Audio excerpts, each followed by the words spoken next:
Hello，大家好，我是 Aries。那我今天呢，就是会跟大家分享一个题目，就是这个12星座的好运小锦囊。还有加上呢，在这个影片里面，我们还会有个特别的，每个星座在2026年的一些幸运时间的指引。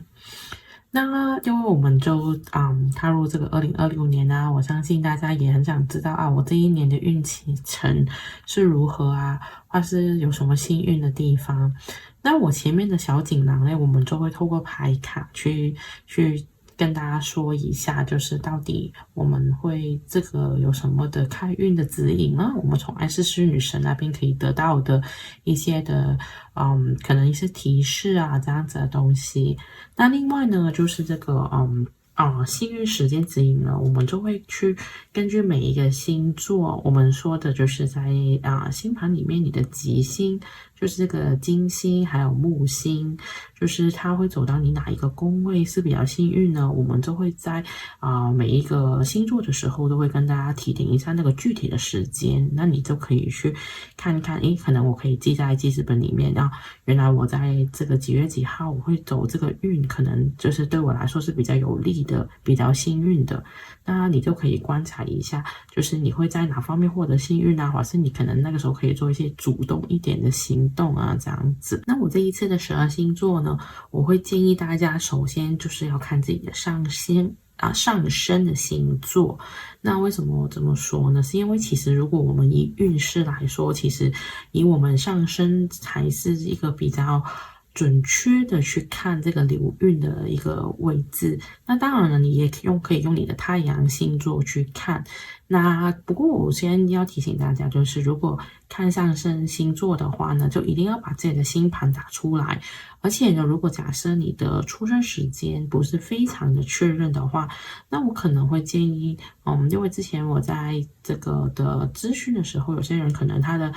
出生时间不是非常的了解，那可能他觉得好像是5点左右，那我就会可能要他就是把那个他怀疑的那个间距可能都要给我，就是可能他觉得可能从4点到5点这样子，因为有可能你会切到2个上升星座这样子，那这样有可能就会不准哦，因为就是上升星座其实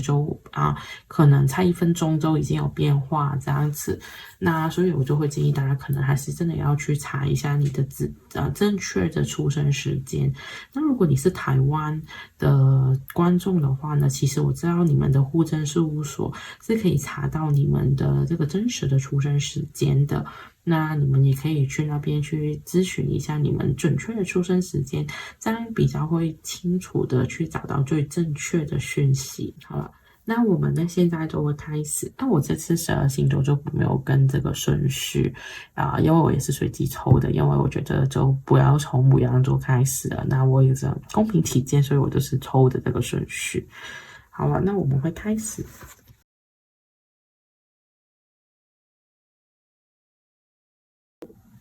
好，那我们呢会先从第一个我们会先讲的会是天蝎座的部分。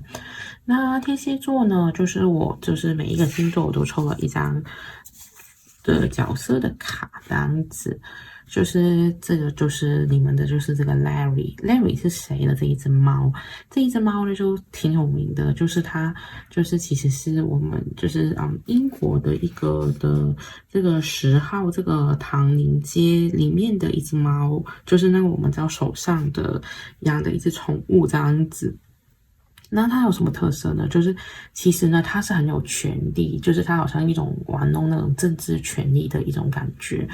那我会觉得，就是因为天蝎座呢，其实本来你们的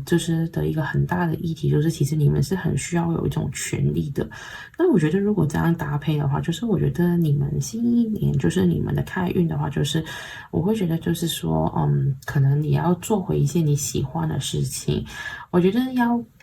因为很多时候你们可能会有些东西想要得到，可是呢，你们会不敢跟别人说，或是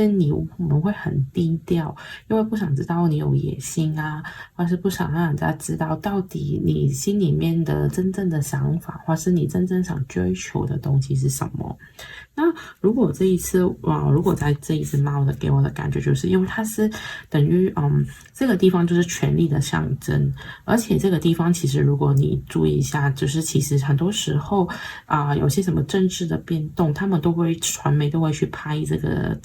手上的住的地方这样子。那所以我会觉得，就是好像现在呢，你的欲望、你的野心是可以开始公开亮相的感觉。我也觉得，另外来说，就是你应该可能你一些曾经的想法、想拥有的东西，都开始可以曝光，让别人知道。这个假设可能我是很希望可以升职到某一个职位，或是掌握什么权利。以前的你是很怕别人可能觉得你野心很大，或是你很担心会不会其他人用什么眼光看你啊？那我觉得现在的你开始可以去让人家知道，公开了这个事情。那为什么我这么说呢？是因为那我们接下来呢，我们就会再看一下什么好运。因为接下来我们抽到就是这一张7号的牌。那7的话，在生命灵数就是一种很幸运的数字，就是我们知道777就是 lucky 嘛。那我觉得你现在的话，就是这一年，我觉得你的运气是很好的，就是我会觉得是一种心想事成的感觉，而且很适合你去钻研啊。可能你很想去做一些深入的探索，或是可能你对某一个东西很感兴趣，我觉得你可以花一些时间去好好的去研究。对于你感兴趣的地方，你可能在那边会收获到一些幸运不过我觉得相对来说，可能你要专注啊，但是可能你要对这个方面比较感兴趣啊，那个收获才会比较丰富。然后呢，我们接下来抽到的牌就是这一张，叫做望座。那我觉得就是，它的意思就是说，其实你需要观察整个的局面去做努力，而不是盲目的去做。而且它有个很重要的句子，就是说，他说，你向这个世界施了一道用力的力量，这个世界都会反归你一道力量挡住你。我觉得这一种那种感觉就是，其实当你观察出一个重点的时候，你不用非常去用力，因为有时候你太用力，反而反弹的力量越大。所以我觉得你要变得幸运的话，有时候就可能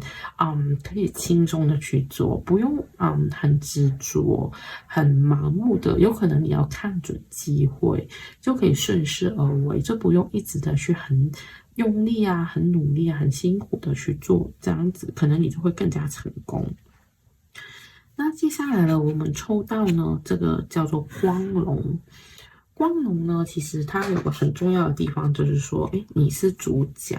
那这个是什么意思呢？我觉得你的幸运就是说，我觉得算是有一种好像，你终于可以让人家知道你其实是什么样的人，或是你的目标其实是什么。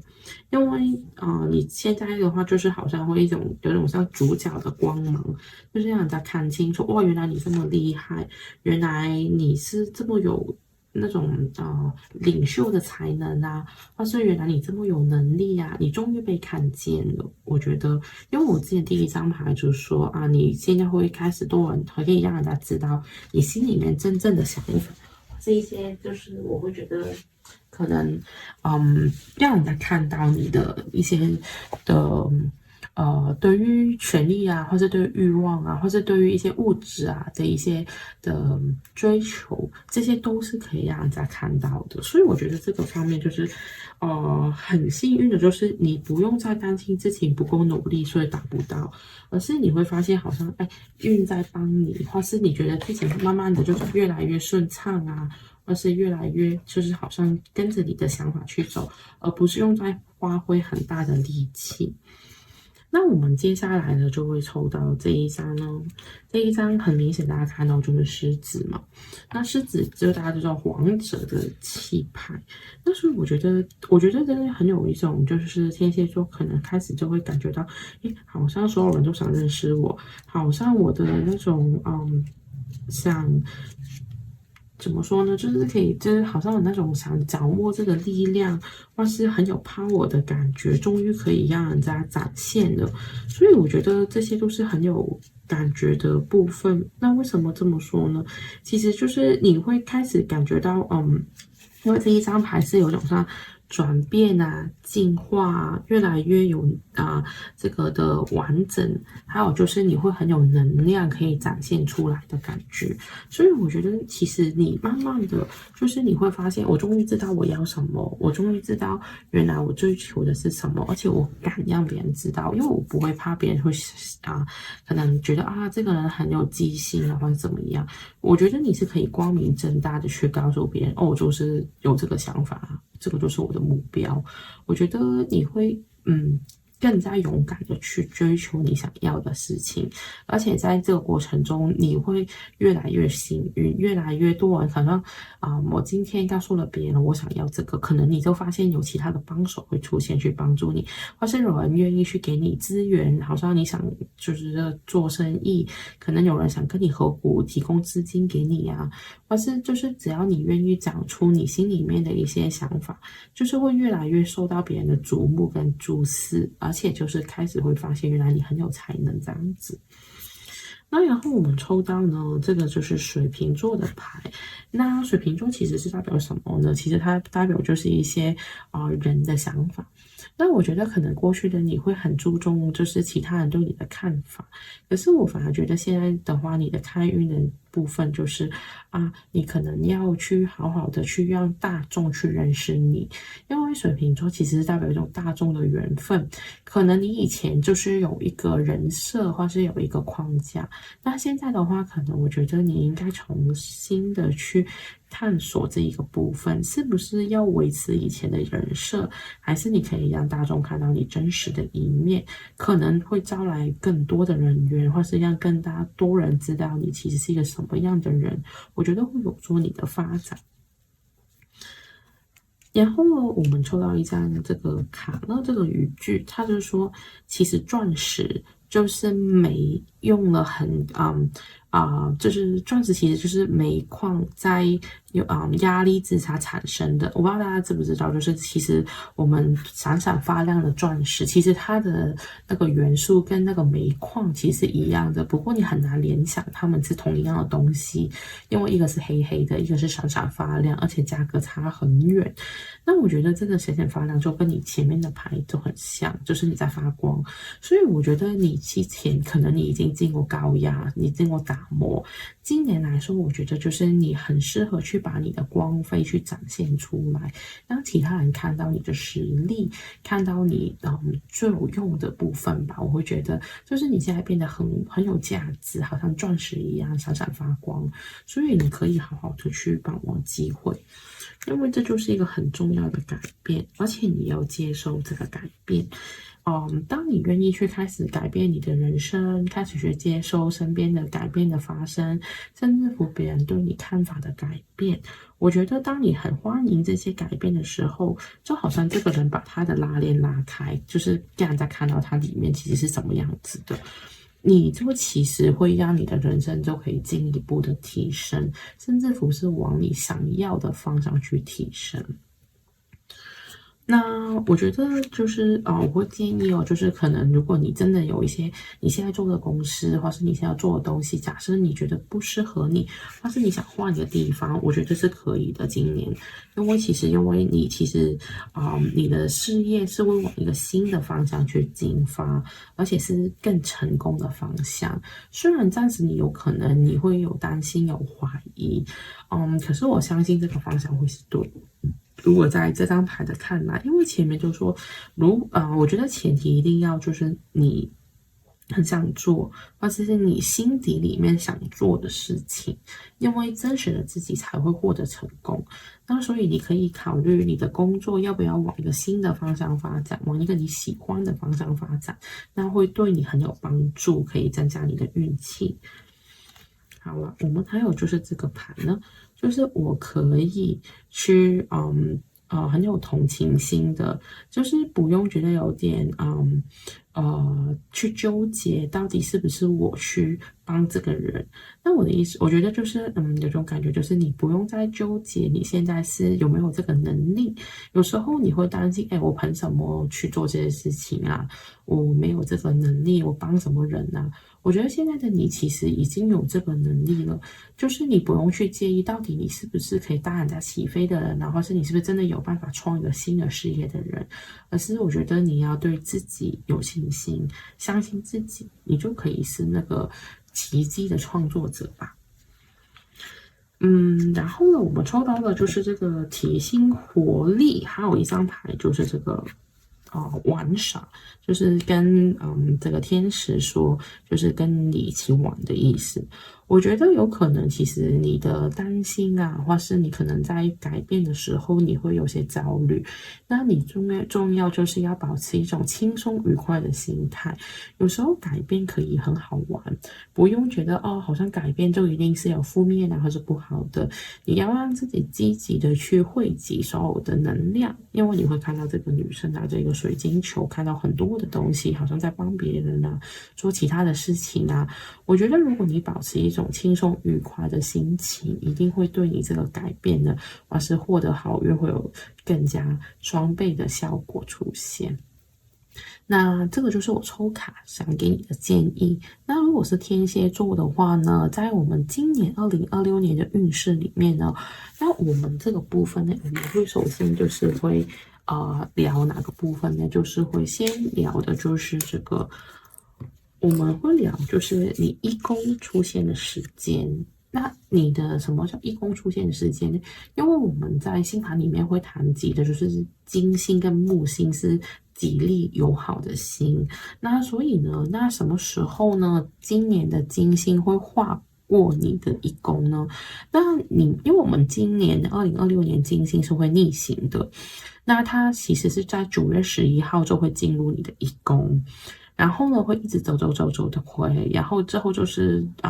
之后它会倒回去，回到12宫，然后呢再顺行，又再回到一宫。那个时间点是什么呢？就是9月11号到10月24号，这个就是第一次进入你一宫，再加开始逆行的时间。那然后呢，就会再顺行你的一宫，就是从12月5号到2027年的1月8号。那走一宫为什么算是好运呢？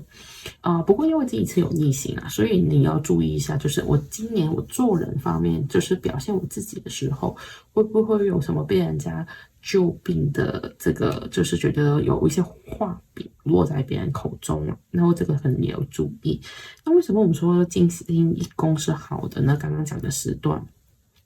是因为在金星进入你一宫的时候，其实呢，就是等于说你可能很适合去表现你自己，别人看到就是你是一个什么样的人，或是你怎么样做事，而且可能就是当你愿意提出的时候，别人会比较容易接受。好像我敢提我的意见啊，我敢去说出我的想法啊，别人会比较容易接纳。这就是为什么我好运的地方。而且金星也是管爱情跟舒服的感觉。如果你是想在这个感情上面有突破，或是你那个时候就是可以采取主动的时间，如果你走金星一宫的时间。那然后呢，我们第二个呢，就是会觉得可能你可以注意一下的，就是金星如果走到你的二宫的时候，也是一个很重要的时间。那为什么我们说金星二宫是一个好的时间呢？是因为其实二宫呢，就是我们说管的就是这个钱。那所以当你金星走到二宫的时候呢，那就是你的钱的部分就会是一个很重要的，可能会有人会愿意给你工作啊，因为二宫我们管的是正财，要先讲，就是可能你会在金星走二宫的时候，可能你很容易去有一些收入，甚至乎一些小的收入，可能中一些小的奖也有可能。那二宫是什么时间呢？那就是如果是天蝎座的话，二宫就要是，因为今年其实严格上来说是没有走到二宫的，因为二宫要到2027年的1月8号才开始走，所以的话严格上来说了2026年的话，就其实你的金星是没有进二宫的，那所以的话相对来说正财运可能就会要等到2027年才会有金星的加持。可是我们有另外一个也是管钱的 ，OK， 就是八宫。那八宫是管大钱，可能就是中彩票啊，或是跟别人合作啊的运气会比较好。那不过八宫也有算，可能有时候是有些小争执啊，或是一些危机的产生，所以这个时间算是福祸相依的时间啊。那你可能那个时候可以注意一下，或是有些大钱啊，跟别人合作啊，甚至乎有机会领到一些大笔的金钱啊，或是处理一些保险啊、遗产之类的，也是一个有机会发生或者要处理的部分呢。那八宫经理的金星进八宫的时间是4月25号到5月19号，那你就可以注意一下那段时间，可能可以去买一下彩票啊，或是看一下就是买一下一些投机啊，投资也有可能会获利这样子。那除了我刚刚讲的这些以外呢，那金星这个时间点你可以记住啊，又可以就是另外一个比较重要的吉星就是那个木星。那木星呢是现在在巨蟹座，之后在6月30号的时候它会进入狮子座。那现在呢巨蟹座的话就是在你的9宫，在这个我们看这个影片的时候它还在你的9宫。那木星是代表幸运星，或是代表一种扩张扩大的，可能你在从去年上半年到现在的位置，就是你可能觉得我很容易可以找到一些跟别人跟外国人交流的机会，或者是很容易可以出国，因为9宫就是代表外国啊，而且代表是一种高领域或是一种高知识的一种一种水平啊。那所以的话，你有可能就是很有利于你考试啊，或是一些就是进修啊这些行为都会很幸运的会获得帮助。那这会不会进入你的10宫？那10宫就是我们说的社会地位。那所以呢，其实6月30号这个之后大概维持它有差不多1年的时间，其实你可能很大几率有机会可能我们说的职位的晋升，可能你会升级，或是有甚至乎你可能会改变一个你的社会状态。什么叫改变社会状态呢？就是说可能你会结婚，可能你生小孩。因为什么叫改变？就是因为你结婚就是从一个儿子可能变成丈夫，那你生小孩的话，可能就是从少女变成母亲，就是换了一个阶级的这种状态，也有可能你从员工变老板这种的，就是都会很有利于这个的木星在10宫的时候做的。而且呢，也有可能就是我觉得木星10宫也很适合去，就是可能你跟一些比较德高望重的人啊，或是我们说比较有这个可能你的上司啊去打交道，或是你很容易获得被这些人赏识你的机会。那所以的话，就可以好好把握这个缘分，还有这些的时间。那希望呢，你新的一年也可以越来越运气满满的。非常感谢你的收看。好，我们现在呢，就是到这个摩羯座的，这个12星座的好运小锦囊。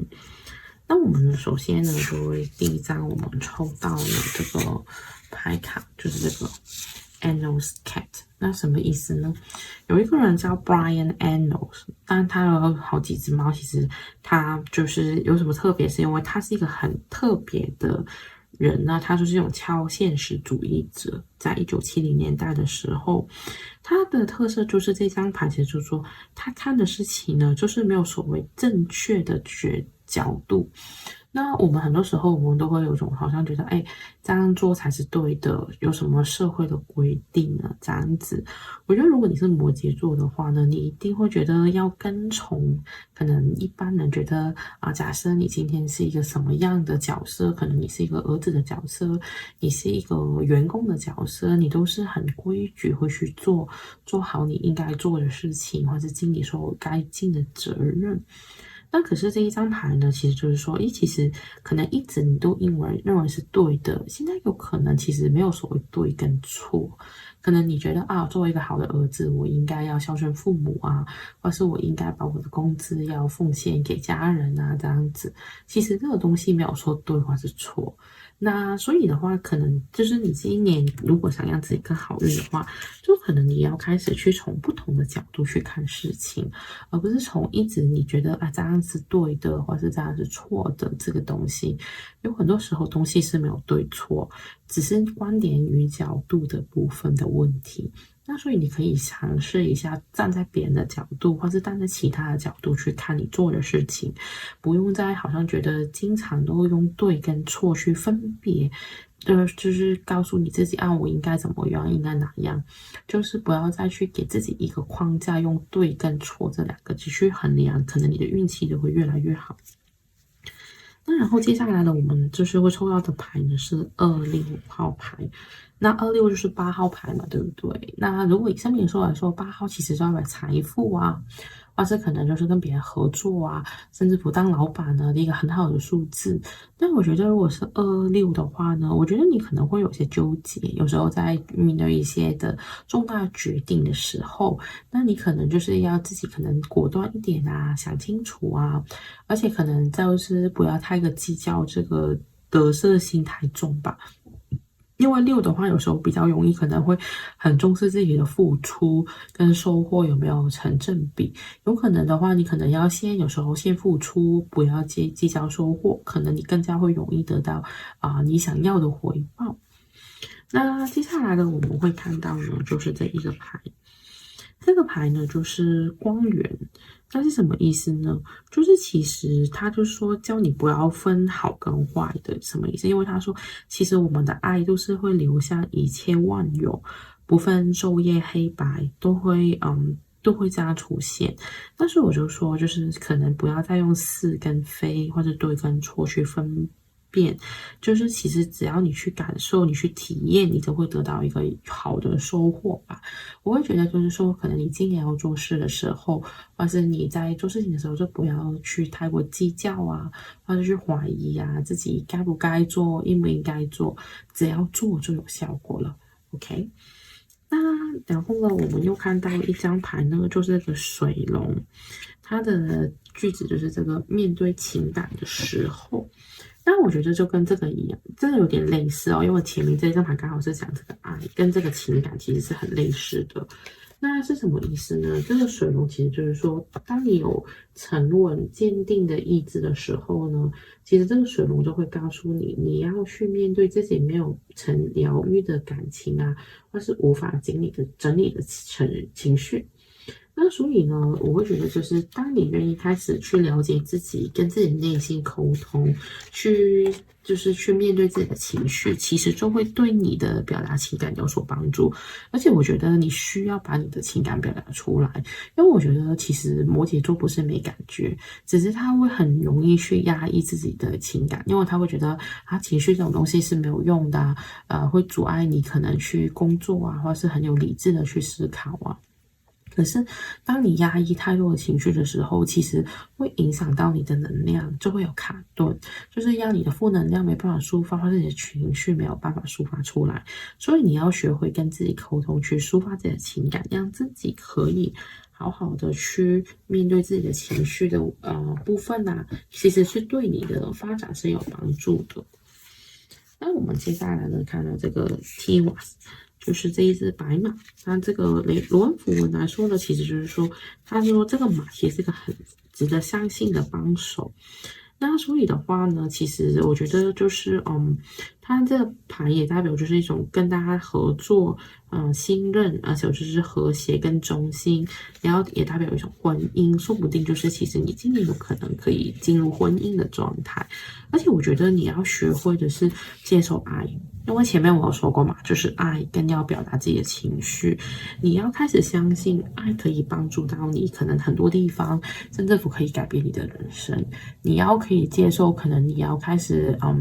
很多时候我觉得摩羯座会觉得靠人不如靠自己，OK，别人就是靠不住或是不靠谱。那我会觉得就是你可以稍微放松，去让自己去接受别人的协助，可能你可以慢慢体会到，原来群体是有好处的。那我们呢也抽到一张牌，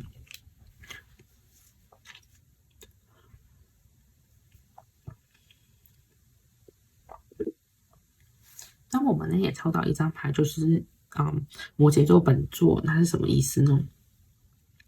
我会觉得其实你的努力是会被看见的，而且最重要的是，因为这一张牌很有趣，就是你的这个使命就是被一个你爱的人去支持。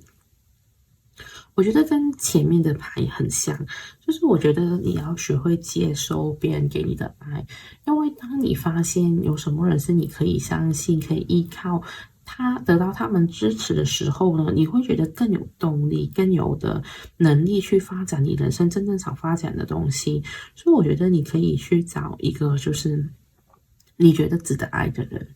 或是他很爱你的人，就是我觉得你会运气会很好的，让你这一个人生。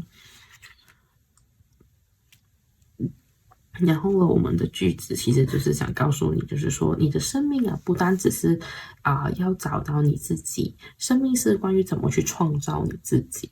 因为有很多时候，我们其实人生很多抉择都是可以靠我们自己去改变的。正如我们一开始说，很多时候是观点与角度的问题。那有时候可能你会觉得，我好像把自己的牌打得很烂。其实我们可以创造一副好的牌，重新再打。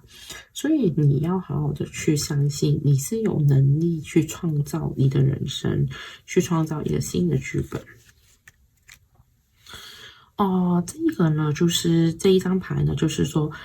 去找寻你的一个值得信任的东西，就是你要开始去相信，就是有时候你会觉得我没时间啊，我很多的东西要做啊，他就是说你要放手，让时间的去流动，而且相信这个都是让你可以找到你自己，你不会迷失在这个地方。我觉得有时候摩羯座都会抓很紧，可能让你要运气变好的话，就是你开始要放松，让自己去追寻，而不是一直去觉得我可能就是几年要完成什么目标，怎么样做才是可以达成你的人生成就，而是你开始可能要顺着可能宇宙给你的机会，宇宙给你的一些的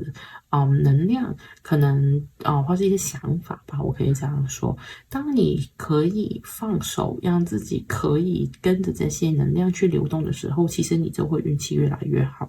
因为有时候你一直有一些计划，有时候可能我们都说变化赶不上计划，就是 OK， 你的计划可能赶不上这个变化的问题，那所以可能会让你变得就是很焦躁啊，或者让你觉得很有种无力感呢。那所以你其实要学会放手，就可以反而会让你找到你自己，甚至会创造新的自己。我们的建议是新家，例如你如果是租屋啊，或是有可能打算买房子，可能搬家是可能会帮你往那个正确的方向迈向一大步，甚至乎可能你会打算离开你现在住的地方，甚至乎移去其他国家，都是一个很好的帮助你的增强你的运气的方法哦。当然，我觉得其实，也有另外一个意思，就是你可能心里面有一些改变想做的，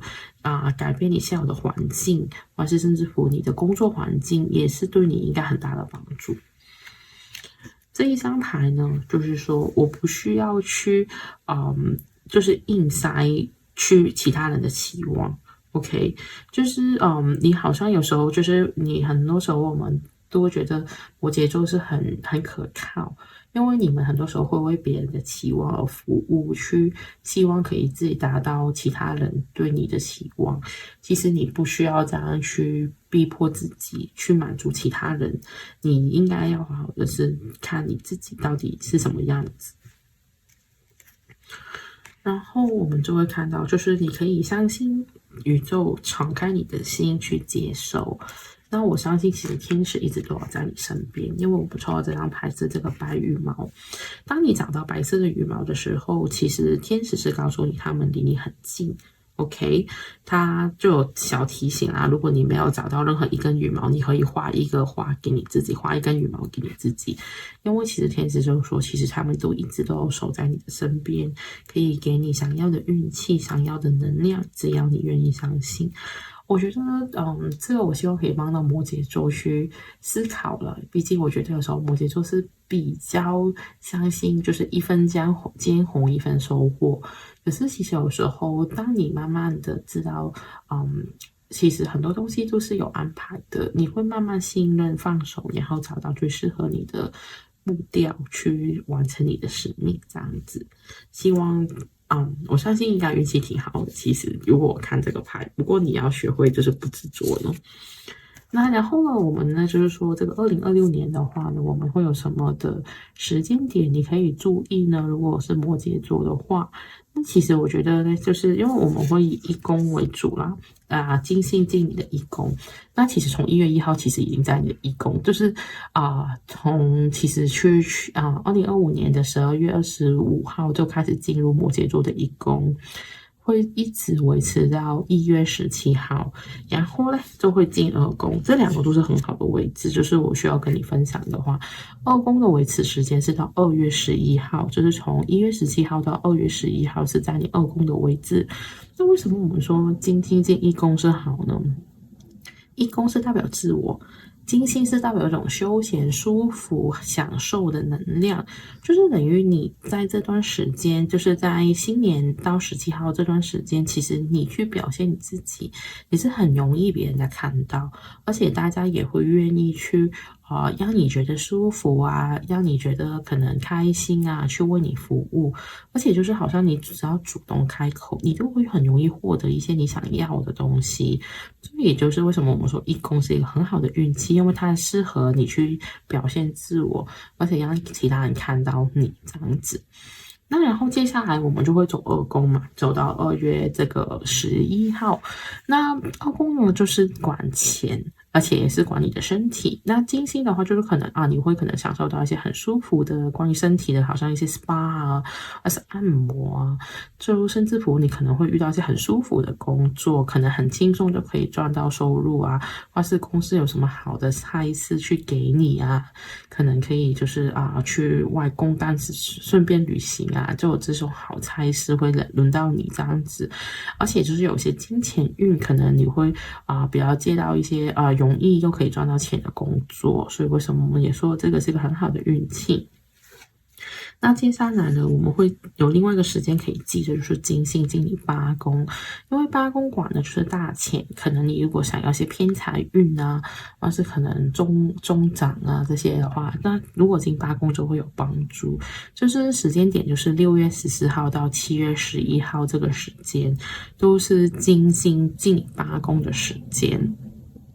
那我希望呢，就是你会可以把握这些时间，可能如果你想做投资理财呀，或是有什么要处理一些就是一些大笔的资金啊，可能这段时间相对来说比较利好，就是可能你比较容易找到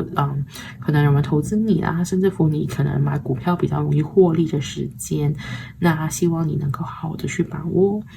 那然后呢，我们最后会提到的就是我们的大吉星，就是木星。那木星的话呢，会从1月1号，其实从2025年的下半年到2026年的6月30号，都会先在你的7宫，然后会移到你的8宫。就是6月30号之后是8宫。那我们刚刚讲过嘛，8宫就是管这些赚大钱啊，就是好的一些合伙或是投资运啊这样子。那7宫是管合伙、结婚，或是跟一些合作伙伴一个很好的时间。那所以的话，如果你有打算结婚的话呢，就可能把握在很大几率可以在今年上半年就可以完成，甚至乎你会找到一些很好的合作伙伴这样子。那然后呢，就是当然不过有一个就是木星会是扩张嘛，有可能你的敌人也会比较多，或是你危机也会有机会产生，因为8宫也代表危机。可是我觉得结合这个就是先金星在木星的话，我觉得其实有很大几率可能你会迎来一些很大的投资，或者很大的一些的我觉得改变吧，算是就是这个8宫的话，可能你会跟其他人的去有更深层的合作，或是可能你已经有一些合作谈了，你开始要算钱了这样子。我觉得是利好的机会会大的，因为你们是金星加接木星，那所以的话，大家就可以注意一下有没有这些的举动。不过我觉得走到木星的时候呢，就是那接下来的一年6月30号开始，可能你就要注重自己有没有什么大笔的支出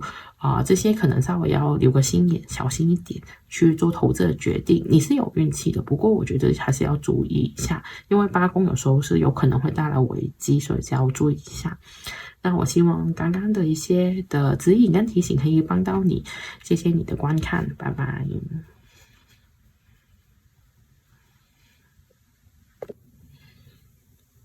Hello，然后我们来到双子座。那双子座的话呢，我们会给大家看一下抽了什么牌，然后看看有什么开运的小锦囊。好，首先我们第一张抽到这个 Dick Whittington Cat， 刚才那是什么意思呢？其实就是说，其实它就是说，其实它这个是来自一个英国的一个香谣，其实就是这一只猫，其实就帮助它的主人，就是成为一个很厉害的人。那其实他就是说，其实你要去找寻你的幸运在一些可能不起眼的地方，可能你可能没有注意到的地方，可能就会藏着一些你的运气。他说，就是你可能可以去不同的地方去找到一些可能发生的事情，可能会带给你运气。但是我觉得双子座就很适合去探索，可能就会找到一些特别的事情，可能就会找到一些机会或是一些可能性。我们抽到的数字牌是这个19，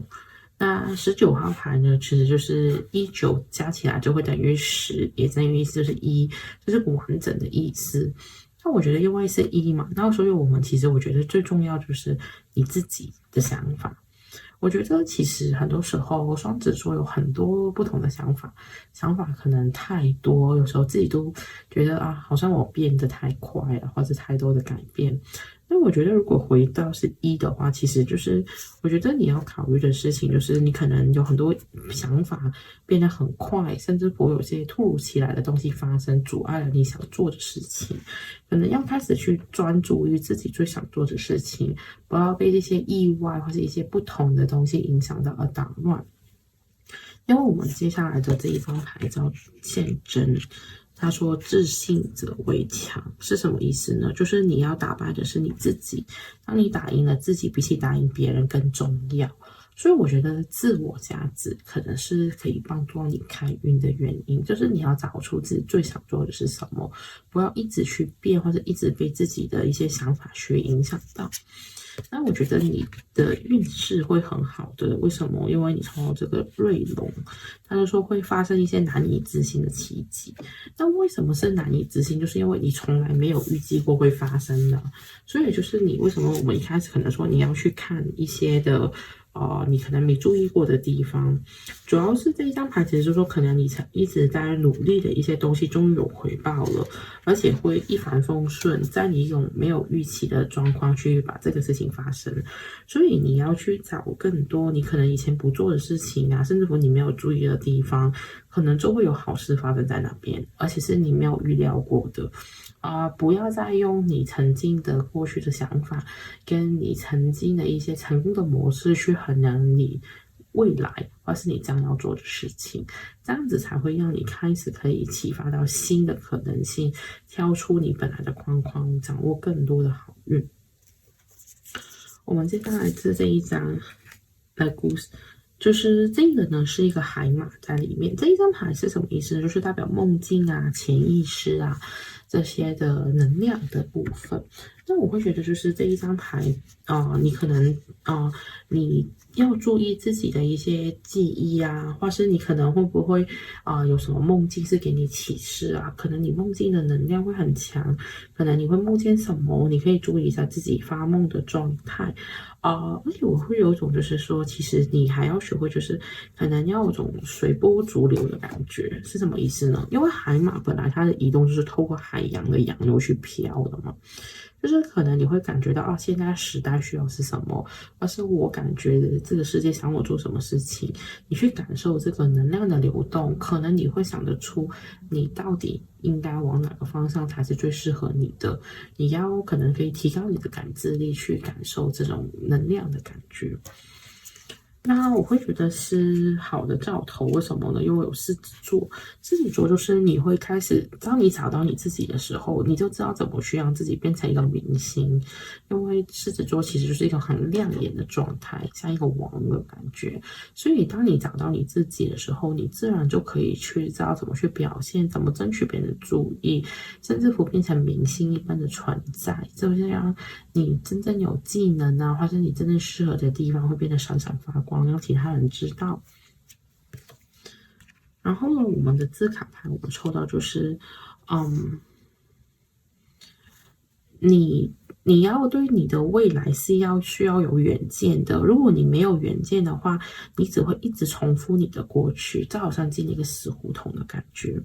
那所以的话呢，你一定要去找出自己真正想要的东西是什么。然后要更宏观的去看你的未来，而不是很短暂的只看可能未来3个月、未来6个月。你要对自己的未来更有想法，而不是一直在变，找不到你该做什么，或是可能3个月就想变一个未来，或是3个月就想变一个未来的志向。这样子的话，其实你没有一个中心，你就比较难成功，你可能就会一直在这边转来转去这样子。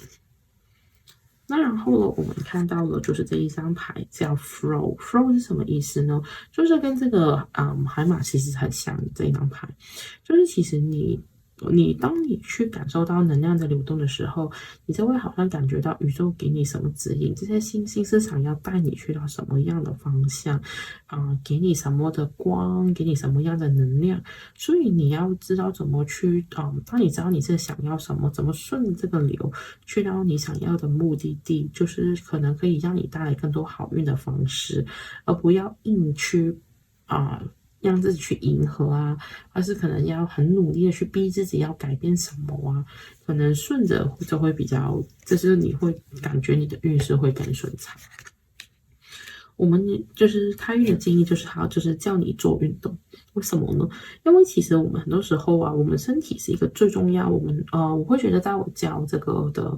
吸引法的时候，我会告诉我的学生，你第一个要吸引的就是一个健康的身体，因为你没有一个健康的身体，你做什么都做不好。就算我给你有千万身家，你都没有办法怎么去使用。所以我会就是说，身体是你最重要的资源，你必须要先顾好，你才会有后面的丰盛。那所以的话，就是也建议就是双子座可以多做运动。好，因为什么呢？因为你的身体真的很重要。我们接下来抽这个牌呢，就是说你非常感谢你身体的每一个部分，例如你很感谢你的双手，因为它任何时候都在帮助你做很多的事情，所以你应该好好去爱惜你的身体，你的身体才可以发挥它最大的作用，给你带来更多的好运气。我们接下来说到这个新的做法，还有这个 Here and You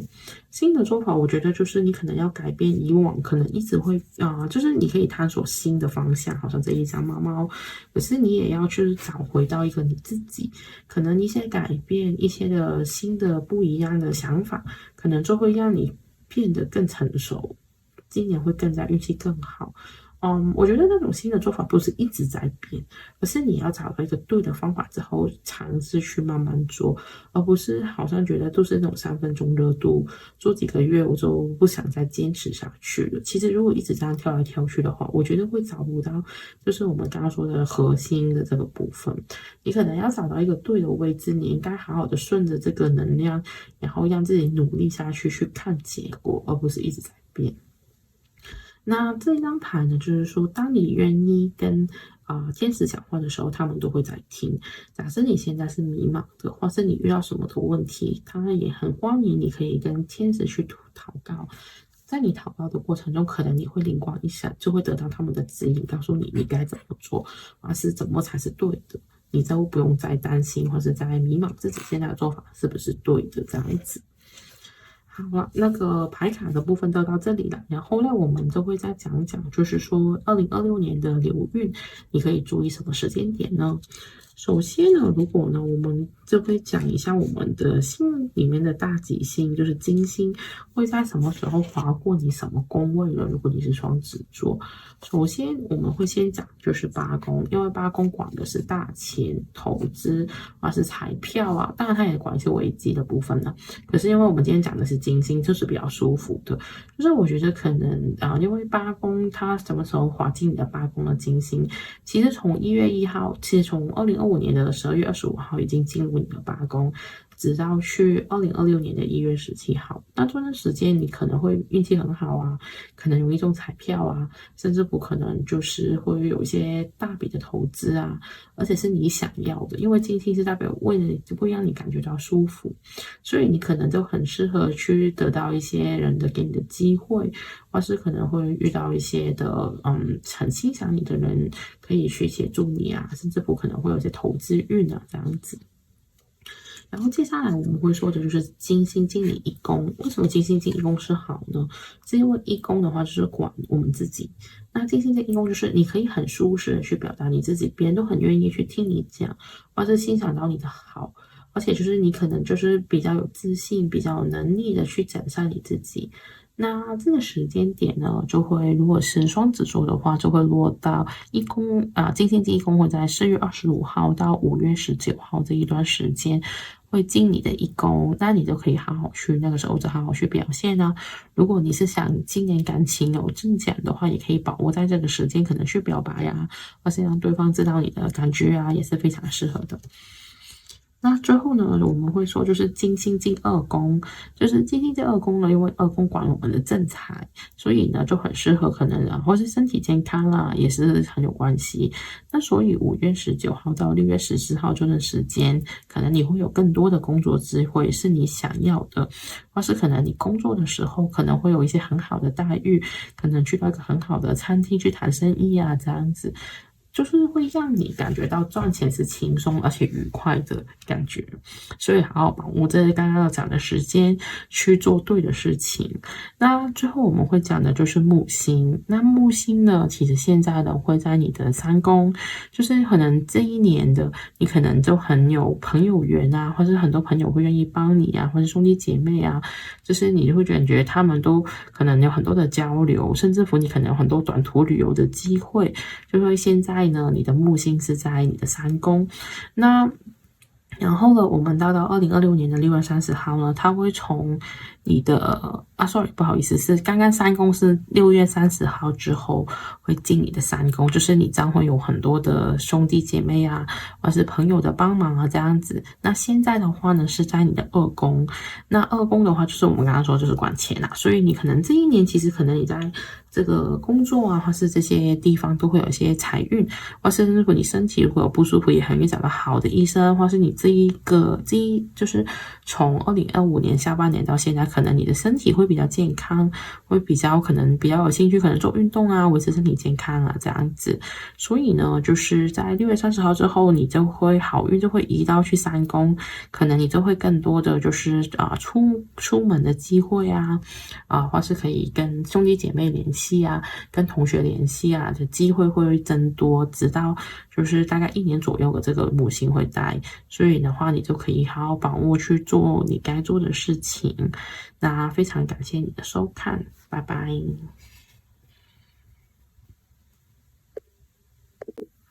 我们接下来会来到这个巨蟹座，那巨蟹座的话呢，那我们首先就是会看一下抽到的牌有什么的开运的指引。首先第一张我们抽到呢，就是这一只叫 Peter 的猫，那它是一只在一个伦敦一个很有名的棒球场的一只猫了，那就是这个棒球就是板球应该讲，就是它就是在那边抓老鼠，所以做一个很有名的一只猫。它的这句句子是什么呢？在一个就是很湿的一个棒球场这个环境，不代表你不能打出6分，那是什么意思呢？就是说，就算在很恶劣的环境，你有可能可以很厉害的完成一个很高分，因为6分是满分啊，在那个板球。那所以的话，就是我觉得就是说，也有可能你感觉，有时候有些卡顿或是环境不是那么完美，像你心目中想要上，可是你还是可以有很好的表现。就是我会觉得，就是这个开运，就是说不要在乎自己在什么环境，或者现在外面的环境如何，你还是可以做出很好的表现的。那接下来我们抽到的牌就是这个一，一呢就是可以是一个开始，也可以代表自己。那刚好这个是一个圆圈，我觉得有种好像是一种新开始啊，或是其中一个新的能量的一种感觉。那所以我觉得可能你很适合做一些新的开始、新的改变，在今年的话，可能就会为你带来一些好运。我们呢就是抽到这个失去。这是代表渴求与奉献。那很多时候呢，就是你在有时候我们会觉得，就是我觉得就是你人生，你看它像一个楼梯，它好像有个螺旋的感觉。有时候我们会走到不好的感觉，好像有点幽暗的感觉，然后有时候走到会阳光，好像有个来来回回这样子。那可是我觉得就是跟这个圈其实有点像的意思，就是我觉得就是好像有开始的会有结束，那这个只是一个阶段。就算你可能，我觉得你在要让自己好运的时候，首先你要学会平常心去看待你的状况，不管在晚上还是在早上，你都应该保持一种平衡的感觉，就是你不会觉得有种好像很悲伤或是很过度的兴奋，就是你可能会感觉其实只是一个转变的时间，一个过程而已。那你开始去投入每一个体验，不管好还是不好的，其实你慢慢就可以减少你觉得失去的感觉，你就可以适应这个变化。我可以说就是那种以不变应万变吧。就是就像这只猫，这个就是说你在不好的环境，有时候环境不好不代表影响你的发展啊。所以我觉得可能今年的话，你可能会有不同的改变，可能是环境的改变，有可能会影响到你。可是你要做的就是不要被不同的环境影响，你还是做好你自己的话，基本上就一定会运气不会差。我们会说，就是这个就抽到这个界龙是界限的意思呢。它的提醒就是说，其实你是很，就是你如果整理好的你的环境，身边的环境，其实你的运气就会越来越好。因为就是其实空间是对我们影响是很大的。就是我觉得巨蟹座其实是挺念旧的、挺重感情的一个人，但是说有很多时候比较难做到这种我们说的断舍离。可是你现在就是要去放下一些你不需要的物品啊，还有去整理自己，不管是实际的环境，还有你心里面的环境，有些东西已经过去了，就不要再让它留下来的。那你反而就是会可以让你的运势有改变，而且整理好之后，可能你的心情啊，你的运势啊，都会变得越来越好。那我们呢，就会再看到呢，就是这个猫头鹰 Canis 这个罗恩符文，那这个是代表一种智慧，那它是代表这种好像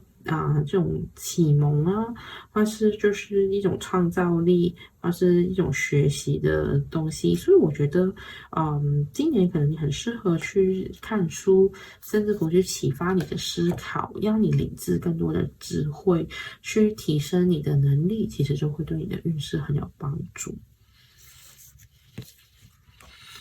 接下来呢，我们看到这个金牛座，金牛座是代表就是你要为自己进入一种稳定的状态，而且就是一种长远的。就是我觉得就是你要让自己的，我觉得特别是情绪，怎么样自己的情绪稳定，不会受到周遭的事物所影响啊，让你变得起伏啊，变得会有一种不安全感啊，这些，我觉得你要学会怎么去面对，让自己的心态是平稳的，其实你的运气就一定会有改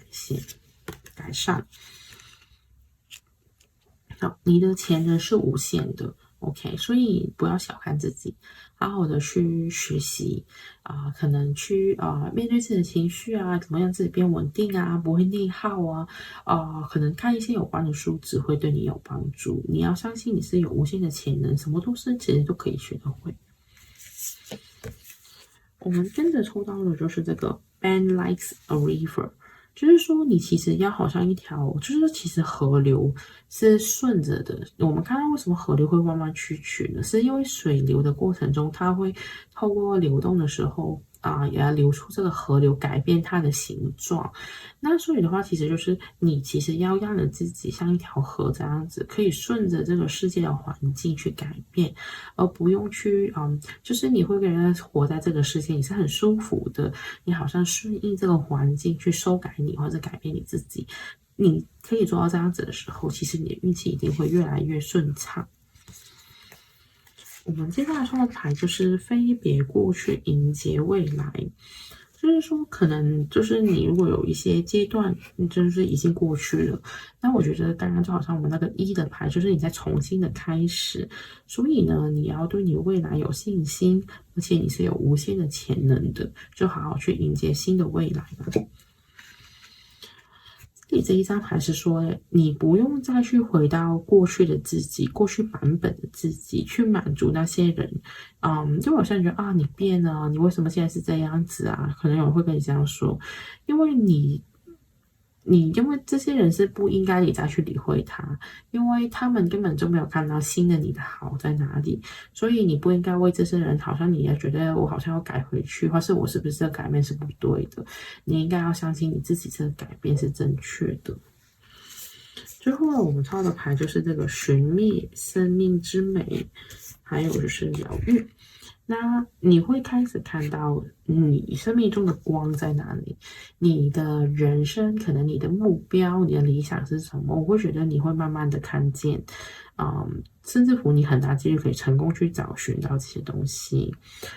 最后这张牌是疗愈啦，就是说，当你感觉到不舒服的时候，其实可以叫天使协助你疗愈，让你感觉到比较舒服的。所以你不开心或是有什么的东西感觉不对劲，你可以随时去跟天使去倾诉，他们都会在。所以要好好去疗愈，不要让任何不安或者不舒服的情绪延续这样子。那接下来我们去看一下2026年其实有什么时间是你的运气会比较好的，可以好好利用的呢？首先呢，我们这个的话会先就是讲这个金星进入了你的1宫的时间，去告诉你什么时间是你值得注意的。那如果是巨蟹座的话呢，那如果金星进你1宫的时间会是5月19号到6月14号这段时间。那为什么我们说进1宫是好的呢？就是如果金星在1宫的话呢，就会比较适合，可能就是很容易别人会觉得你表现很好啊，或是很容易遇到别人的称赞啊，甚至乎你可以很轻易的去提出一些你的要求、你的意见都会被别人接受啊，这样子。就是金星1宫的时候，就很容易去体现出你的价值，或是很容易让人家了解到，就是你是一个什么样的人，他们会就是让你比较舒服的去做你自己。那接下来的第二个我们觉得重要的时间呢，就是这个金星进入2宫的时间。那金星进入2宫的时间呢，就会是在5月19号，sorry，不好意思，是这个6月14号到7月11号的这个时间段，就是会金星进入你的2宫。那进入2宫的话呢，就是有什么好处呢？2宫是代表我们的正财还有我们的身体，所以呢，这段时间可能你会接到一些很舒适的工作机会，让你很轻松的去赚钱。或是就是我会觉得就是有可能就是你会有机会去享受一下，例如可能有机会做按摩啊，甚至乎可能可以做一个 SPA，去让自己的身体感觉到比较舒服，或是吃到一点好吃的东西。而且呢，就是因为我们说嘛，有好的工作机会嘛，所以可以好好把握一些赚钱这些跟钱有关的机会，这样子也会可能让你感觉到不错的。那除了这个以外呢，那金星进8宫也是一个我们觉得不错的时段，因为8宫是代表一些大钱，可能是投资理财的钱啊，或是可能就是8宫也是所以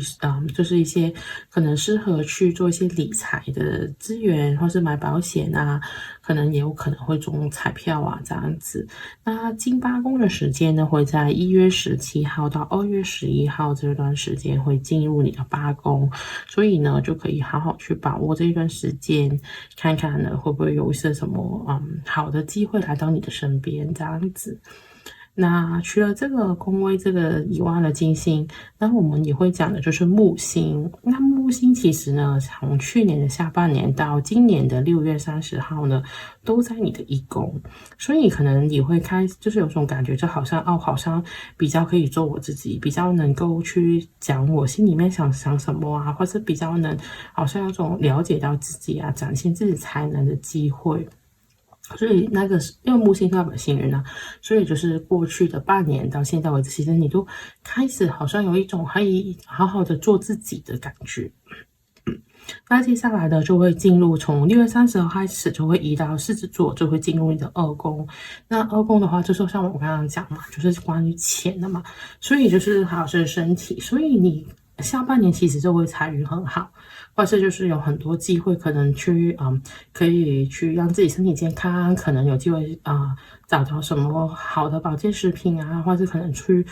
锻炼自己的身体啊，都会有很好的机会去让自己充实，或是让自己的身体变更强壮这样子。那希望呢，就是巨蟹座可以好好把握这个机会，让自己的财务起飞，或是让你的身体变得更加好。那非常感谢你今天的收看，谢谢你，拜拜。接下来呢，我们会来到射手座。那射手座的话呢，我们看看我们抽到的牌。第一张是这个 BB Shot。那这一只猫呢，它的特色呢，就是说它其实是生在法国，然后呢，就是它的它之后就去了这个英国跟瑞士。这个卡就是说这只猫呢，是不是不可能没有它的护照的？那是什么意思呢？就是说其实它是很热爱去旅游，所以我觉得可能射手座今年其实去旅游的话，是会对你的运气很有帮助。他这句话是说，跟着你的梦想。就算呢，它可能是超过你的想象的，所以我觉得就是可以去一些你想去的国家，或者是去一些你没有去过的国家，可能你会有新的启发跟体验，会可以帮助到你开运，就是可以离开你的一些的舒适圈，去寻找一些新的旅程吧。那我们接下来会看到这个28号的牌，那28就是它起来也是10，这是一个完整的意思。28的话，我会觉得你的追求可能今年可是会好运的，就是你要找到自己，可能从沟通、表达跟就是怎么去定锚你的事业未来吧，我会觉得都会有关系。那可能你会在现在可能今年会有一些可能会对于你的事业是有所变动的，或是可能你的有一个更长期、更宏大的规划。那我觉得可能会有些选择你需要去做。那问题就是说，你要最重要就是知道你真正的自己完整的你是想要什么。就是做什么你会觉得好像让我变得更完整，更加知道我该做些什么啊，这样子我会觉得就是会适合，可能会让你找到你该做的东西。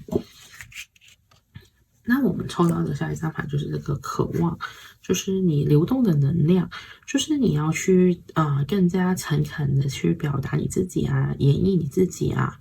去感觉你心中里面的这个流动的情感与渴望。那我觉得就是说，其实你要去观察，到底你内心最想要、最需要的是什么，去感受到，你做你最想做的事情，那运气一定会变好。就是因为有时候我们其实，在社会化的过程中，有时候有些要在做一些事情，都不是我们真正想要的，所以你要去观察你的能量是想要你流到我哪个地方去，你应该做些什么才会感觉到开心，有你的色彩这样子。我们接下来也抽到一张牌，就是这个鸡龙。那什么意思呢？就是它就是一个人缘很好的一条龙，就是很大几率你会可以，就是可能今年会遇到，就是你心目中可能一些理想的伙伴，甚至乎你的情人，就是一个很值得你信任的人。所以我觉得你的人缘会很好。所以就是当你发现你结交到一个真的很适合你的人的话，就不妨去发展。然后我们再抽到的牌就是这个 Gable， 就是看到有一个天鹅在上面。那这一张牌呢，就是天鹅其实是一个很神性的动物，那它是代表一种可能馈赠啊，或是一种合作伙伴的机会啊，或是一种荣誉啊这样子。那所以的话，我会觉得其实你会遇到一个合作伙伴的几率很高，而且可能你会有今年会有一个贵人运，就是可能会遇到一些人给你一些好的资源，或是一些好的人脉，去让你完成你真心想要的梦想。我们接下来看到呢，就是这个冥王星，它是代表就是一种权力跟那个就是转化。那我觉得就是这个冥王星的话，其实就是告诉你，其实今年很大几率你应该会掌握到更多的权利，而且你应该算那种死去活来，要不应该说就是可能就是过去有些不好的，可是现在你重生了这样子。那所以你就是好像有种就是重生了的感觉。那所以的话，你会发现你会变成你的2.0，你会更加知道怎么样去掌握现在这些资源跟机会。我觉得有种很强烈，有种给我一种转运的感觉吧。我们抽的字卡牌呢，就是说你要去接近，就是你很庆幸你活着的，就是你活着是你觉得有什么值得庆幸的，好像如果你很庆幸你有很好的家人，那你要多跟你的家人接触；如果你很庆幸你能找到你理想中的职业，那你就可能要多接近你的工作，就是你要去找一些你活着的理由。就是你很感激你还活着是因为什么呢？那你就多去跟这些东西接近，你就会越来越好了，你的运势。我们接下来抽到就是这一张牌叫暂停。那首先要知道，就是这个暂停，我觉得是一种心态下，有时候你会觉得，有时候就是可能没有进展，可是你要知道，停顿或是暂停，不是说不能再继续前进。有时候停顿只是你可能要欣赏一下自己风景，或是要让自己缓一下，让你之后可以跑得更快。那我觉得有时候给你适当的暂停，是让自己可以充电啊，或是可能让自己走更远的路啊。所以适当的时候，可能我觉得你要有一种暂停跟休息，才能让你的运气变好。接下来呢，下一张牌是这个做研究。那我会觉得就是可能这一年呢，如果你有什么决定呢，可能你要多查一些资料跟资讯或者是你有些什么投资啊，一些比较大的决定，我觉得需要做一个深入的了解跟分析，才可以帮到你做到最好的决定，这个要注意一下。这一张牌就是说我在工作中，那我觉得你看他很轻松的他的工作，所以我觉得你应该抱有一种轻松愉快的心情去面对你的工作，才会运气变得好。有时候我觉得，我不知道大家有没有感觉，其实射手座是一个很乐观的人啊，在其他人看里面，可是他其实他内心有很多的想法，他不是真实的这么乐观，他也会有焦虑的时候。所以我希望射手座就是你要让自己不要在可能你个人的时候很焦虑，或是很多的不好的想法，不要假装乐观，你要变成一个真心乐观的人。就算面对任何时候，都好像这个青蛙那么轻松的跳跃的感觉，小跳步的，那你的运气都会变得更好。我们最后的牌呢是一个很好的牌，就是这个大丰收跟这个 understanding， 就是我相信呢，今年的你其实会有很多新的收获，或者是得到很多新的礼物会出现，然后呢，天使是告诉你呢，当你感觉到有疑惑的时候呢，你可以叫天使牵着你的手，你就会感觉到被明白，感觉到有人可以了解你，所以你可以放心，他们都有一直的去在你身边去牵着你，走到你最想要的地方，这样子。那抽牌的部分就到这里咯，然后呢，我们就会讲讲到底射手座的2026年呢，其实有什么好运的时间可以记住呢？首先呢，我们会探索就是金星如果走到你的1宫，就是我们说好运的时间。因为呢，金星就是一种舒服美让你感觉到很舒适的能量。那如果是射手座的话呢，今年呢，其实1宫的时间其实应该就是，如果在2020年是没有的，因为它要进你的1宫要到2027年的1月8号，那也没关系，那可能我们就可以先看2宫，因为今年一开始是先进2宫。那你的2宫呢，就是从2026年的1月1号其实已经在里面了，因为你是从2025年的12月25号，其实金星就今年二宫，直到2026年的1月17号。那其实就是说，这段时间其实你的二宫会有金星的加持，就是二宫有金星的加持呢，就是说你可能就是很容易去有收入，可能是跟你的工作有关的，而且这个收入可能你不会说要很费力啊，可能是很舒适的工作，让你可能很简单的或者是很开心的去赚这个钱。而且也是金星也代表就是一种可能你就会有机会去让你身体感觉到享受，可能可以享受到一些美食，或是就很容易吃到好吃的东西，或是有机会可能按摩啊，或是去看到一个好的医生啊，这样子，反正就是甚至乎有可能会做医美啊，这样都是适合的时间，就是二宫走二宫的时间。那虽然我们没有走到一宫嘛，2026年，那我们也会有另外一个好运的宫位，就是八宫。八宫就有点有趣，就是因为其实我自己也算八宫，不过因为我们讲的是金星，就是比较好的部分，因为它是一个比较利好的星啊。那金星走到你的八宫，就会是5月19号到6月14号这一段期间，那你就可以多注意一下，可能会不会有投资理财的机会啊，而是会不会有机会中奖啊这样子，而且有可能有人邀约你合作，甚至乎如果你有什么企划案的话，如果这个时候去招投资，其实也会比较顺畅。那希望你可以去注意还有把握这些时间。那除了金星进你这几个宫位是一个比较好的时间以外呢，那我们还有一颗很重要的星是叫木星，就是我们的吉星。那木星呢，其实呢，在从去年2025年的下半年到2026年的6月29号，其实都在你的八宫，就是我们宫说大钱，所以其实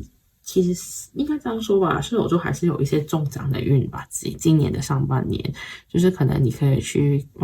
可能会中发票啦。如果你是台湾人的话，可能可以去买一些六合彩啊、彩券啊这些东西都有机会会中奖哦。而且就是八宫也代表可能你会有机会得到投资，或是很适合去做一些的买股票啊，或是这些都会比较容易有好的运气。之后呢，到6月30号就会移到狮子座，就是九宫。那九宫适合什么呢？可能如果你想读书，甚至乎出国，出一个远行，其实都是很适合的。甚至乎你有什么理想想去达成，也是有很好的机缘。这个木星大概会持续大概1年左右的运气，所以可以好好把握时间。如果你想考证照啊，或是去读研究所啊，这些都是一个很适合的。时间去做这个安排，甚至乎如果你真的有打算移民的话，也是一个很好的时间点去做这个决定。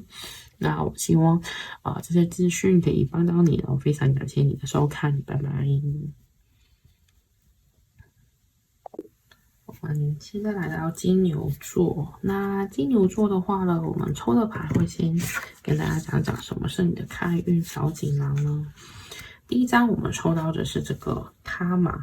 这一个是一个很有趣的猫，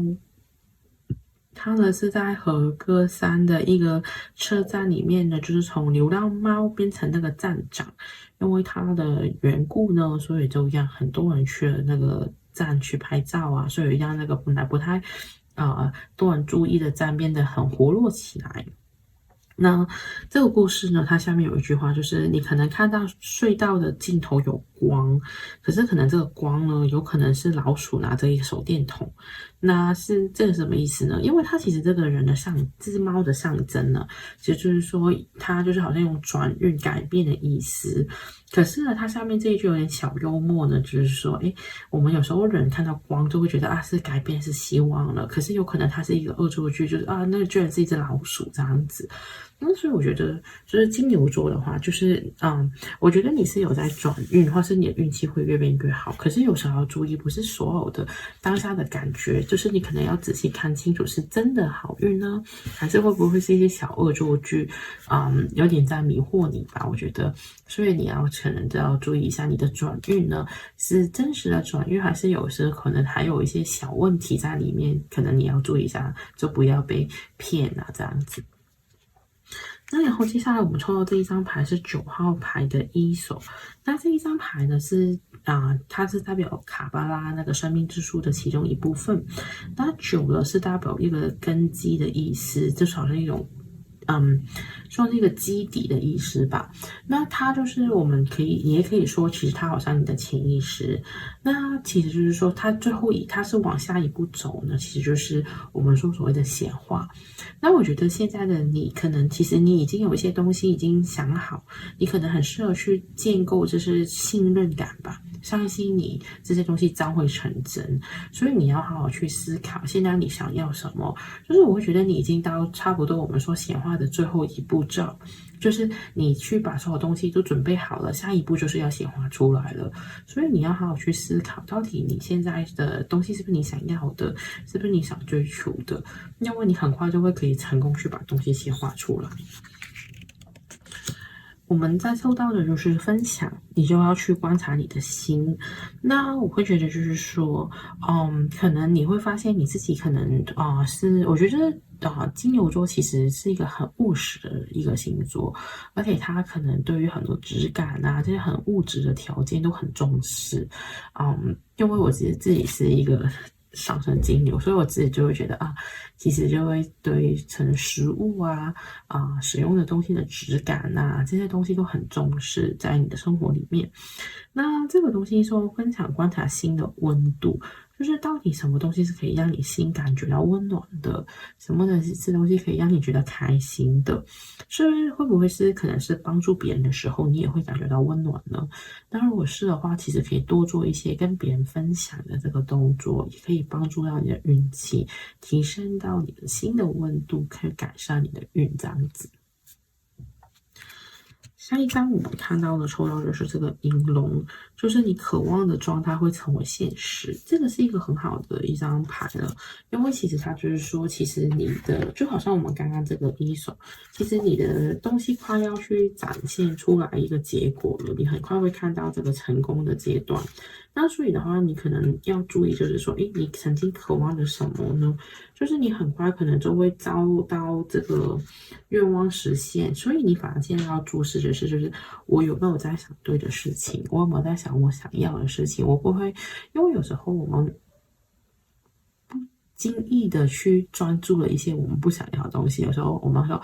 我不想迟到我不想变穷，这些迟到穷这些字眼，其实在用的时候也会有能量。有没有可能就是你可能我很害怕会遇到问题，我很害怕遇到挫败，其实你可能就会遭这种能量。所以你要想清楚，让自己的能量导正，不要再有负面的思维。因为你很快就会把这些东西显化了今年的你，所以你要去注意自己的一些想法，会不会不小心导到一些错的能量，也影响到自己的运气。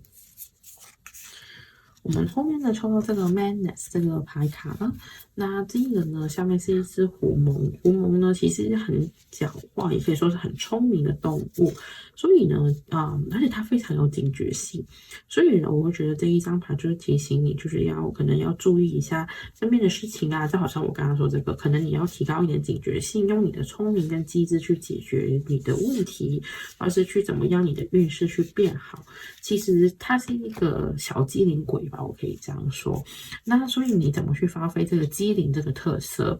我觉得金牛有时候会很固执，或是他会很盲目，有时候会很容易相信一个东西就会信到底。那你要学会这个灵活性，才可以让你的运变得更顺利。然后呢，下一个我们抽到这个呢，就是这个牡羊座。那我会觉得，就是你要有一个很有动力去改变还有行动的心吧。我觉得行动的心很重要，而且会像一只领头一样，就是有可能别人都还没做，你会要先做，你才会得到这个成功。那因为金牛座是一个固定星座，其实他可以的话，他不想换，也不想变，也不想改。那可是现在就是你要去突破这一个部分，你不单只要改，还要先改，不是等别人改了你跟着改，你要做成一个先锋的状态，你才会越来越运气变得更好这样子。那然后我们字卡说的就是享受吧。它已经正在发生了，所以你要享受这些可能改变，或是你的一些显化这个事情，你会慢慢的把你想要的东西，我觉得会显化出来。下一张我们抽到的就是那个创造力，就是说你是很开放的，你是被保护的，而且你是很自由的去表达你自己，所以就想一些你想要的，去创作你理想中的生活，就是你的开运的一个小窍诀。然后我抽到这个疗愈、愈合跟治疗者，我觉得这个，我觉得反而是好像是你去帮别人，可能你曾经经历过一些事情，你已经成功了，已经度过，已经走到了，那所以的话，你可能要用这个疗愈的能量去包围着，可能帮助到你身边的人，可能去影响他们的改变，可能分享你自己的一些过去啊，也是一个很好的一个方法去帮到别人，去提升自己。然后呢，第一张牌就说你不用经常都要叫自己啊，我要很正向，就是我要逼自己，我一定要很努力。就是我是有就说，就是虽然我们就是知道吸引力法则一定要好的思维才可以找到好的能量，可是有时候如果我们想先抒发一些情绪，那是没问题的，不会因为你抒发情绪，你的吸引力法则就会改变。你知道那个是一个舒缓的阶段，就是不是逼自己一直要正向啊，这样子偶尔的放松是可以的，所以你要学会偶尔让自己可以放轻松，就可以帮助到你了。我们接下来要的就是为差异喝彩。那这个意思就是说，我觉得每个人或是你身边的人、身边的事情，有可能不与你所想的，也不一定像你这样想。可是有时候大家的分别就是反而会可能做到，可能你的合作伙伴跟你有差异，所以才会让你变得更成功。因为你多了不同的意见啊，多了不同的想法啊，去交汇出来的结果。所以你要学会接纳其他人的意见或者其他人的想法。当你可以愿意去理解、吸收的时候，其实你慢慢的就会变得越来越强。这个呢，就是innocence。他就是说，其实你的天使在提醒你，当有时候你觉得那些长大了成人变得很烦的时候，不是你的错。有时候你会觉得，哎，是不是我想错了？是不是我做错了什么，所以才会这样子啊？把这个心态放下吧，没有东西是一定的错，一定是对的。所以你好好的去面对，只要自己开心，你想做的事情，就去做吧。我觉得，那你的运势一定会变得越来越好。那牌卡的部分呢，就到这里。那然后呢，我们会分享一下，就是有什么时间点是你可以注意的，在2026年的时候，就是你的运势可能会有加强的部分。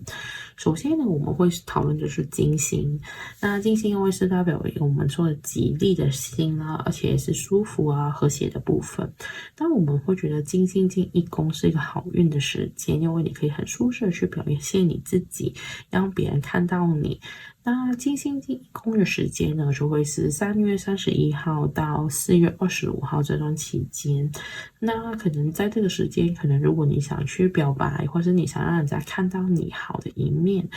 甚至乎你想让你好好的做自己的话，那这个就是一个非常好值得你去表现还有把握这个机会的时间。那而且金星进一宫的话呢，就是很多时候可能别人会看到你有什么优点啊，就是你会变得比较瞩目，甚至乎也会变得比较漂亮，就是很让人家看到，你是一个很美啊，或是你一个可能你的性格很好啊，很容易让人家注意到你的时间。那接下来呢，我们说另外一个好的时机，就是你的金星进的二宫，用二宫管钱，而且是管我们的正财，所以在这段时间，有可能你会接到一些好的工作机会啊，或是比较舒服的工作会派到给你啊，这样子。那金星进二宫的时间呢，就是在这个4月25号到5月19号这段时间。那也可以注意一下，会不会有什么好的，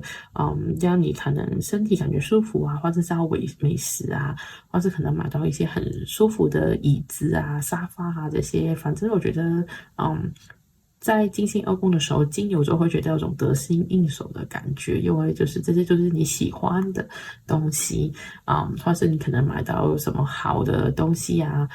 让你感觉到变美的也有可能在这个东西的时候，你会在这段期间你会找到。最后呢，我们可以就是金星进八宫也是一个很好的时间，因为八宫管钱嘛。那不过呢，因为金星进八宫呢，要到2027年才会再进入金牛座的八宫，那到时候就会是2027年1月8号。那八宫就是管大钱啊、投资啊，那个时候就会比较适合。不过就是2020年就没有了，可能。不过呢，除了金星以外呢，我们还会去讨论一下，就是木星，我们另外一个大的吉星。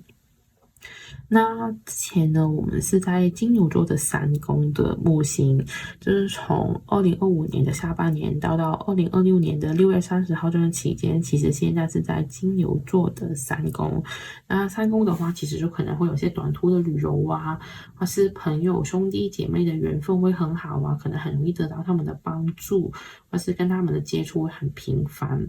那之后呢，我们会进入就是金牛座的4宫。那4宫的话，就是我们说家庭的宫位，可能很容易会跟家里的人比较活络，甚至不是那种房产运。那可能下半年的话，如果你想买房子，或是想搬家，甚至不置业啊，这些都是一个很好的时机。那或是投资房地产也是适合的这样子。那可以好好把握这个4宫的机缘，在6月30号进入狮子座的时候就会开始了。那希望以上的资讯可以帮助到你越来越幸运。非常感谢你的收看，拜拜。Hello， 大家好，我们今天来到的是牡羊座。好了，那牡羊座的话呢，我们首先会看一下他抽到的猫什么牌呢？那以猫牌这个呢，你就抽到这个盒子里面的猫是什么意思呢？如果有养猫都知道，就是对于他们来说，这是纸盒，就是他们的游乐场。所以呢，他们是有种想法的，就像这一句，就是说，最好的生命就是全部东西都用这种就是这纸箱去做成的，因为他们都可以一直在玩他们很喜欢的地方，这样子。有时候他说可以从箱子里面去想这个事情。那我觉得其实这个箱子的感觉就是很有创造力。我觉得就是说，因为你发现在猫的世界里面，这个纸箱可以变成一个城堡，它的一些玩具可以变成各种各样它喜欢的东西。所以我觉得牡羊座的话，其实你要用你的能力把所有的东西都变成你想要的东西，看成你想要的东西，就可以让你今年的运气变得更顺。为什么呢？其实我们接下来看到的牌呢，就是这个12号牌。12号牌呢，加起来是3。那3其实也会代表是一个很特别的数字，也会代表一个丰盛。可是我觉得也是当中算是一种创造跟表达自己的机会。那所以的话，你要怎么样去好好的去让你的想法去展现出来，表达给其他人知道，就是把你的创造力做出来的，就是可以让你的运气才会变得更顺，或者就是你可以独立的去思考。我觉得也是这张牌想告诉你的。我们呢有看到下一张牌，就是这个梦想。梦想就是说，你怎么样去到最纯真的状态，就是你无限的可能。我们说的好像那种回到初心的感觉。我先说，牡羊座就是一个没有什么记性的，可是他是很有动力、很有想法的人。可是他其实有个很纯真的一面。我觉得很多牡羊座的时候都很像小孩子，可能他们就会觉得我想做我就做，我就是要这个事情啊。所以就不要忘记自己曾经为什么要做这事情。你的梦想是什么？你为什么要创造这些东西出来？为什么你有这些想法？请你记回去，你的梦想是什么？你的动力在哪里？去帮助你找到你正确的道路。我们呢，接下来抽到一张很好的牌，叫金龙，就是即将成为现实的时刻。这一张牌在这一副牌里面，就是我觉得是一个非常好的牌，因为它其实就是说，你眼前的东西，你想见的人，你的钱，你的居住的地点，这种物质的东西，都会被你吸引出来，成为真正的现实。所以，如果你有什么梦想，我觉得你的梦想很快就可以成真。所以，你要去找回你最想要的梦想到底是什么。那我们下一张呢，抽到这个 Winjo 的话呢，在这里就是这个鸟啊，其实是非常开心的在这里跳舞。大家有一个非常开心愉快的时刻。那所以其实就是告诉你，其实有很繁荣啊，就是很开心、很快乐的时机。所以我觉得牡羊座今年的话，可能很大几率会有一些新的表现，或是你会开始感觉到丰盛啊，有一些新的机会来临，是让你感觉到愉快的，或是你想要的。接下来呢，我们抽到这个是双子座。那我觉得要让运气变得更顺，那你必须要经营好人跟人之间的关系，好像你跟你的合作伙伴之间的关系，或是你同事、你的家人，我觉得人的关系越好，对你的运势会越有帮助，越容易去他们可以提供可能给你一些协助啊，或是帮忙啊这样子。好。这张字卡牌呢，就是说伤口有时候会变成你的智慧，从对的角度去看。所以呢，有时候可能你曾经受过一些挫折，或者一些可能一些不好的经历吧。可是只是你换一个角度，有可能就是你未来成功的奠基的原因，或是就是帮你躲开了一些危机这样子。所以呢，你看你自己的事情的时候，可能要学会找到对的角度去看待你现在人生所经历的事情，这会对你有很大的帮助。好，这一章就觉得跟你的回归初心很像，就是你要长出你的真实的想法，就是你可以非常轻松的、非常自由去讲出你想表达的、你想真实想要的东西，所以你要去回归到这里，就是你的真心是想做什么这个点，真心这个事情，所以要多去想清楚、了解清楚，到底你真心想做什么呢？好，这张牌就是你充满力量的，就是发挥你的能力就可以解决这个问题，你做得到的。所以我觉得牡羊座其实你要把你的能力拿回来，因为一直都是一个很有动力的星座，所以你其实是有足够能力去解决任何的问题的。只是你要对自己有这个信心，你的行动力一定够，可是你有时候可能会信心不足，所以你要对自己的信心有满满的自信。然后呢，第一张牌就是，其实世界是一直在变的，可是因为你参与了这个变动，所以你存在在这个世界，所以你不要害怕你周遭的环境改变，或是好像追不上那个变化，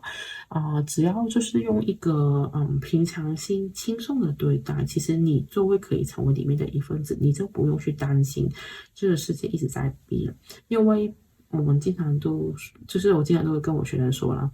就是变化是常态。当你学会应对所有的变化的时候，你就不会再担心，你就会觉得没有什么，因为这个就是这个世界的特色，就是越来越你会感觉到因为那个变化的速度越来越加快，所以你会要开始学会这个感觉变化是常态，这样才可以让你好好的去适应这个新的环境，所以好好的去学习这个部分吧，你就会越来越得心应手。因为你需要的是进化成长，你要去适应更多的改变，适应更多新的事物的周遭的东西，你就会越来越成功。之后呢，这一张牌呢，天使给你的指引就是感恩。他说，就是你可以去对你身边所有好的事情都感谢然后呢，你的天使就会为你带来更多。就好像我感恩我每天有美味的食物，那你就会越来越多好吃的食物出现在你的身边。你感恩天使，就是说给你很多好的机会去成长，你就会越来越多的机会让你变得成长。你感谢天使让你有钱有收入，你就会有越来越多的钱。保持这个心态，你就会过得越来越顺畅。好了，然后我们呢就会进入就是这个流运的时间的小提醒。那2026年呢，什么时候、什么时间点你需要可以注意有什么好运的降临呢？首先呢，如果是牡羊座的话呢，我们首先会看，如果我们以金星作为这个吉星，今年一宫的时候，就可以注意这个时间。那这会是2026年的3月7号到2026年的3月31号这个期间。那地星第一宫有什么好处呢？就是你会很容易被人家看到你有什么优点而且你就很适合去表达你自己好像你跟别人说我想要什么，人家不会拒绝你或是你去表达说我好喜欢你可能人家也会比较容易接受到你的这些的想法，就是可以让你好好的去表达你自己。你去做自己的时候，好像你穿你喜欢的衣服啊，你去吃饭的时候说我想吃这一家店啊，人家都比较会顺着你。所以为什么我们会说这一个是一个很好的时机，可以去把握，去让你更容易被人家看到，或是你的优点更有效的去发挥。接下来呢，我们觉得好的时光，还有就是这个金星进二宫的时候，那就会是2026年的3月31号到2026年的4月25号。那为什么是好呢？是因为二宫代表钱嘛，就是这个是正财。那正财的话呢，就是等于你会可能有很好的赚钱的工作的机会，或是你可能你玩这个身体啊、享受啊这个部分，你可能会住到很好的饭店啊，如果你要去旅游的话，或是到很美味的食物啊，或是可以享受一些SPA 啊，或是一些按摩啊这样子，就是你就会感觉到就是有可能有好的收入，或是让你身体感觉到很享受，或者两个人都有这样子。所以为什么我们也会说这个是一个很好、很值得注意的时间点。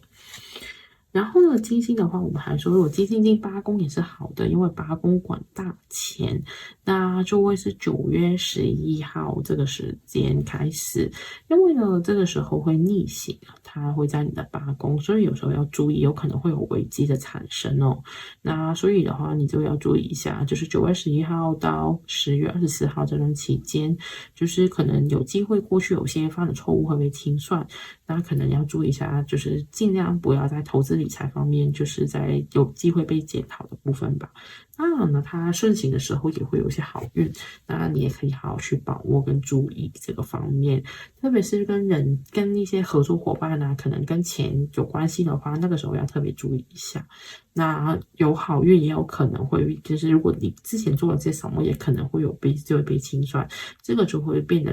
你可能需要特别注意的地方，这样子。那它10月5号会再顺行在你的八宫的，到明年2027年的1月8号，后面这一段时间呢，相对来说就会是好的比较多，就是过去的检讨机会就会相对来说减少了，所以后面的时间你就可以多多去利用年底的那个时间，去看看有没有什么中彩票啊这些机会。然后呢，就是另外一个就是我们的木星，也是我们的吉星啦。除了进八宫金星进八宫以外，那木星的话呢，终会从你的4宫走到5宫。今年就是2026年的6月30号，那从2025年的下半年呢，到2025年的6月29号，其实都在你的4宫，就是你可能这一年吧。就是跟你的家庭很有关系，有利于可能你想做一些不动产的投资，好像买房子啊这些也会比较运气比较好，可能买到好的房子，或是价格比较便宜，或是搬到一个你理想的居住环境。当然你也会跟家里面的东西，或是你内部的问题会有更多的调整，这样子这半年到下半年你就可能会比较开心，因为木星进5宫是一个开心欢乐的宫位，到6月30号的时候，那这个时候呢，就是有利于可能你如果想谈恋爱或是生小孩，就是下半年就很适合做这件事情，大概会维持1年左右。那5宫的话也很适合去表现你自己，站上一个舞台，可能亮相啊，让人家去认识你啊，甚至可能露脸啊，让大家去看到你啊。也是一个很好的表现的机会，可以好好的去把握。那非常希望呢，就是刚刚的指引会对你有帮助，非常感谢你的收看，拜拜。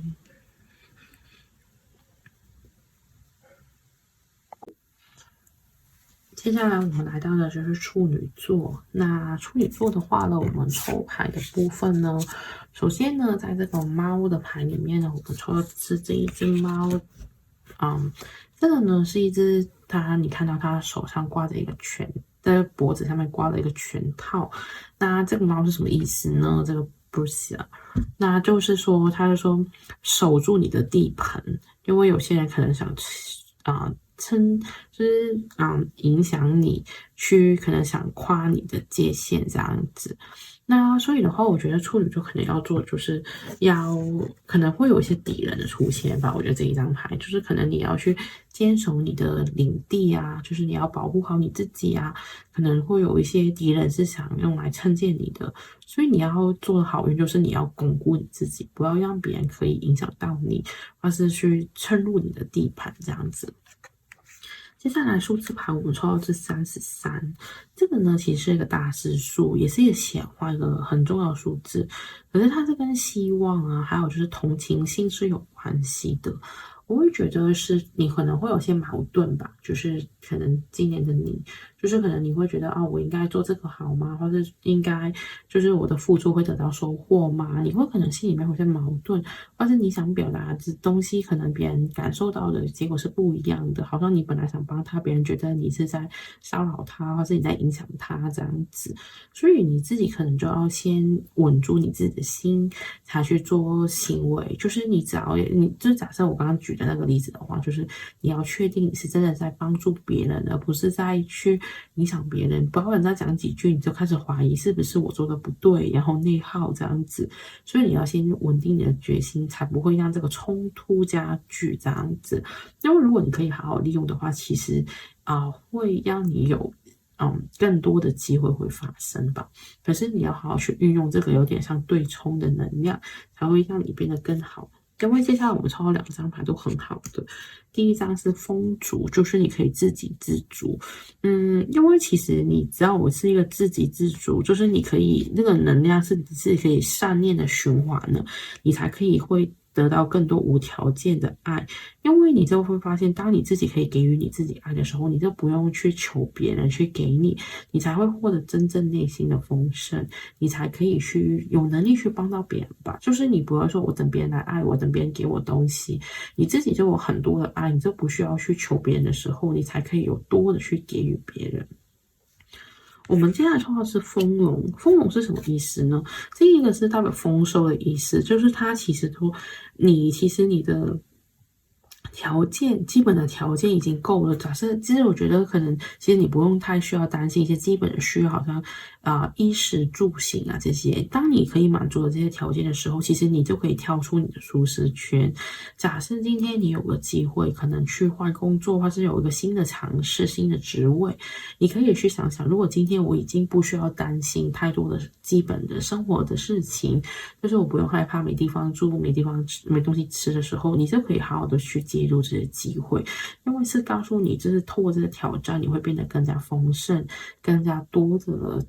资源会来到你的身边。所以呢，我觉得是一个很好的意向，这样子就是可以接受新的挑战，这样。然后我们看到这个卢恩符文的这个就是 Pathro， 那这个是比较特别的一个符文，因为你看它是一条蛇，可是它是有2个头的。那2个头的蛇，这个是什么意思呢？其实因为这个是跟这个符号是跟一些灵性有关，其实就是说，其实你会看到一些不同的视角，可能你会看到更多你现在已经知道，或者是说你没知道的事情，你会越来越多的资讯，而且你会可能会比较有多一些的灵感啊，而且会对可能一种就是有种命运的安排吧，也会解说。所以我觉得你在这个显化的道路上面，可能你会越来越多的想法，越来越知道自己该怎么做，或是看到一些过去你看不到的盲点，你可能会有一些清晰的状态。接下来呢，我们会看到是这个9宫呢，就是看到个飞机，其实就是说，我觉得是鼓励你可以多看看不同的新的挑战，就是因为其实9宫也代表一个扩张。为什么我们说9宫就是去国外嘛？国外其实对于你一个完全不认识的地方，就好像挑战你的新的一个方式去生活啊，或是去了解新的文化，其实就是一个另外一种，就是我们说的冒险啊，这样子。所以你可以就是我觉得你适合很多去一些新的环境去尝试甚至不会出国，这样子去开阔你的眼界，也对你的开运会有帮助的。接下来我们字卡呢，就是说没有人是完美的，这就是为什么我们的铅笔要配合这个橡皮擦一起用，因为我们可以改嘛。但我觉得这一句话就很适合处女座去知道，因为他们一直都追求完美，可是其实完美也可以变啊，就是以前的100分可能现在是90分，或者以前的90分等于现在的110分。那所以我们不用万事追求完美，最重要是你觉得，开心就好了。我觉得，因为你一定会觉得完美，你才会开心嘛。可是你要学会到底怎么去欣赏所谓的不完美呢？而是欣赏你已经做得好这个事情呢？我觉得是处女座，如果学到这个的话，你就会让你的人生更加轻松，自然就会更加顺畅。我们下一张卡抽到的就是这个让你有启发的一些动作，那是什么意思呢？就是我喜欢，就是我会做一些启发的动作，去让我的一些的想法可以成真，就是变成显化出来的意思。那你可以做些什么的东西？例如，我觉得你可以写一些的你的目标，或是可能去记录一些你的一些事情。什么叫记录事情呢？我觉得你可以记录一些你的灵感，或是一些突如其来的想法。因为我觉得处女座其实很喜欢那种可能每天都可以3点一线啊，就是很那种日常的工作，每天周而复始的去做，你们有种稳定的安定感。可是因为这个原因，你会很容易陷入在里面，你就没有觉察到身边有什么特别的事情发生。可是我觉得处女就是个很仔细的人，那你可以去记下一些很突如其来的灵感，或是突如其来的想法，再观察什么是可以用的，去作为一个新的一个可能会给你很多新的灵感啊，或者新的一些的目标，甚至有新东西的开端。那你可以学会就是把这些启发性的东西记下来，可能就会让你可以更快显化你心目中想要的目标。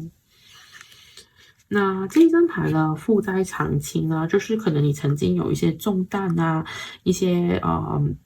压住你，让你觉得很累的东西，其实慢慢的已经从你生活中移除了。例如，可能有些东西，有些人假设你喜欢抽烟，其实抽烟也要花钱嘛，这是一个不好的习性嘛。可是你现在可能已经可以把这些东西戒掉啊，让你可以把这些习惯不好的从你生活中移除，其实你慢慢会越来越轻松，你感觉像换了一个人的感觉，是一个很好的先兆。就是你可以把一些可能会影响到你的一些坏习惯，慢慢的从你生活中清除掉，你的运气就会越来越好。这里就是说啊，你是非常聪明的，不管在任何的方面，所以你要相信你是有能力的去觉察到这些东西，然后做好的。然后接下来我们说的就是赋予力量。其实呢，我相信宇宙都有在给你很多的力量，去协助你去改变你的人生，去调整，在对的位置去了解到什么是美好的吧。因为我觉得这一张牌呢，你会看到这个女生看着一个很漂亮，后面的是一些风浪啊、闪电啊，另外一边是那种彩虹啊、风平浪静。就是我觉得你会开始透过宇宙给你的力量，你可以看到世界美好的一面，而不需要执着所谓的完美。你会知道怎么去看出完美这个定义，一定会让你的运气会变得更好。最后呢，我们抽到的牌是原谅，就是有时候你可能觉得有些什么事情你觉得很沮丧啊，觉得自己做的不好啊，其实天使会原谅你的，所以你应该原谅你自己。所以呢，你应该学会就是告诉自己，其实我不一定做到完美，我要学会去欣赏我的不完美，不要老是去挑剔自己啊，觉得自己做的不够好啊，这样你的运势就会越来越顺畅。好了，那牌卡的部分呢，差不多我们就到这里了。然后呢，关于2026年的那个运势的提点呢，那首先呢，我们就会以金星作为一个吉星呢去看什么时间点你需要注意的。那如果以处女座的话呢，那我们会说，第一个你可能先会到的是金星进你的8宫，就会是什么时间呢？金星进8宫的时间呢，就会是2026年的3月7号到3月31号这段时间，金星会进你8宫。那八宫有什么好处呢？八宫管的是大钱跟投资，那所以这段时间你是有可能会中彩票，或是可能会中一些奖品啊，甚至乎就是我觉得运气比较好的，可能会有机会有人会投资你啊，或是你做一些投资的时候会有一个好的决定，或是找到一些好的机会去让你去投资。当然了，八宫也有时候会带有危机啦，不过因为金星相对来说是让你舒服的，所以通常是偏好处会比较多一点。那当然也有时候要自己注意，就是分析清楚到底这个是不是该投资啊。然后呢，就是八宫呢也会就是跟人的合作，如果你之前有在跟别人合作的话，可能会是有一些利益收入的增加这样子。那有可能也适合，就是如果你想就是去做一些的不一定是投资啊，甚至如果你想去做一些大笔的一些资产的管理，可能去买保险啊，这些都可能会有一个更好的机会会出现。然后呢，之后呢，我们就是进入一宫的时候，就会是这个的7月11号到8月8号会进入你的一宫。那一宫的话呢，就是说你很适合可能去展现你自己啊，别人很容易看到你的优点啊，而且就是你的要求，别人都很容易会愿意答应啊。而且就是可能你会就是比较开心，因为你好像想要什么，可能比较容易得到，就是一个很好的可以去欣赏事情的时间吧。我会觉得就是可能你喜欢的打扮都会被别人称赞啊，或是你的眼光，别人会觉得很适合，很好。你会可能就是感觉到自己的自信心会回来，而且你就会很容易，就是如果你今天喜欢什么样的人，你去表白也比较容易成功的时间。那另外呢，就是进入二宫，就是另外一个好的时间呢。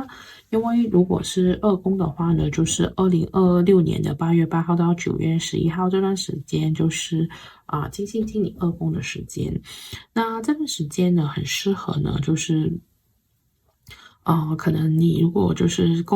接一些工作，都会是一些比较舒服的，让你感觉到比较开心的工作。那而且这段时间的话，有可能你会吃到一些美食，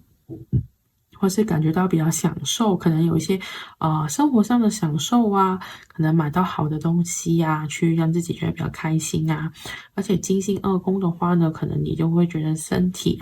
可能会有一些机会变得更好、更好看啊，或是可能变得更加健康，可能买到一些好的保健食品啊，或是遇到好的一些的机会去让你的身体可能变得更强壮啊，也会有这些机会的产生。那除此之外呢，就是因为呢，今年的年底其实呢，这个金星会逆行，所以呢，它会再进你的二宫会2次，除了刚刚讲的7月11号到8月8号以外，它会从这个你的三宫之后会逆回去二宫，所以10月24号到11月15号的时候。这段时间会逆行在二宫，然后再顺行在二宫，是11月15号到12月5号是二宫的顺行，所以它会在你二宫划过2次。那有一段时间是逆了，不过那因为它会在二宫逆行的缘故，所以你要注意一下你的这些的工作身体的话，有可能会被检讨，就是有可能在逆行的时间，可能有一些的毛病会发现出来啊，就是可能之前你有不当去用你的身体啊，所以有些毛病会发作啊，或是你在工作上可能犯一些错误会被检讨这样子，这个是需要注意的地方，就是这个二宫的部分。那接下来呢，除了这个金星之外呢，我们还会去讲这个木星。那木星的话呢，因为会在就是在2025年的下半年呢，直到2026年的6月29号呢，其实木星都会在你的11宫，所以呢。这一年其实你很适合可能去跟那些陌生人去认识，例如可能你去跟在你的社交平台可能很活跃，可能如果你有在经营什么粉专呢，可能你的粉丝数会增加，或是你会发现你很受一些不认识的人的欢迎，可能你在什么网站留言很多人会赞好这样子，就是你对于这些群众的影响力是很大的。当然，如果你是政治人物或是你有就是当什么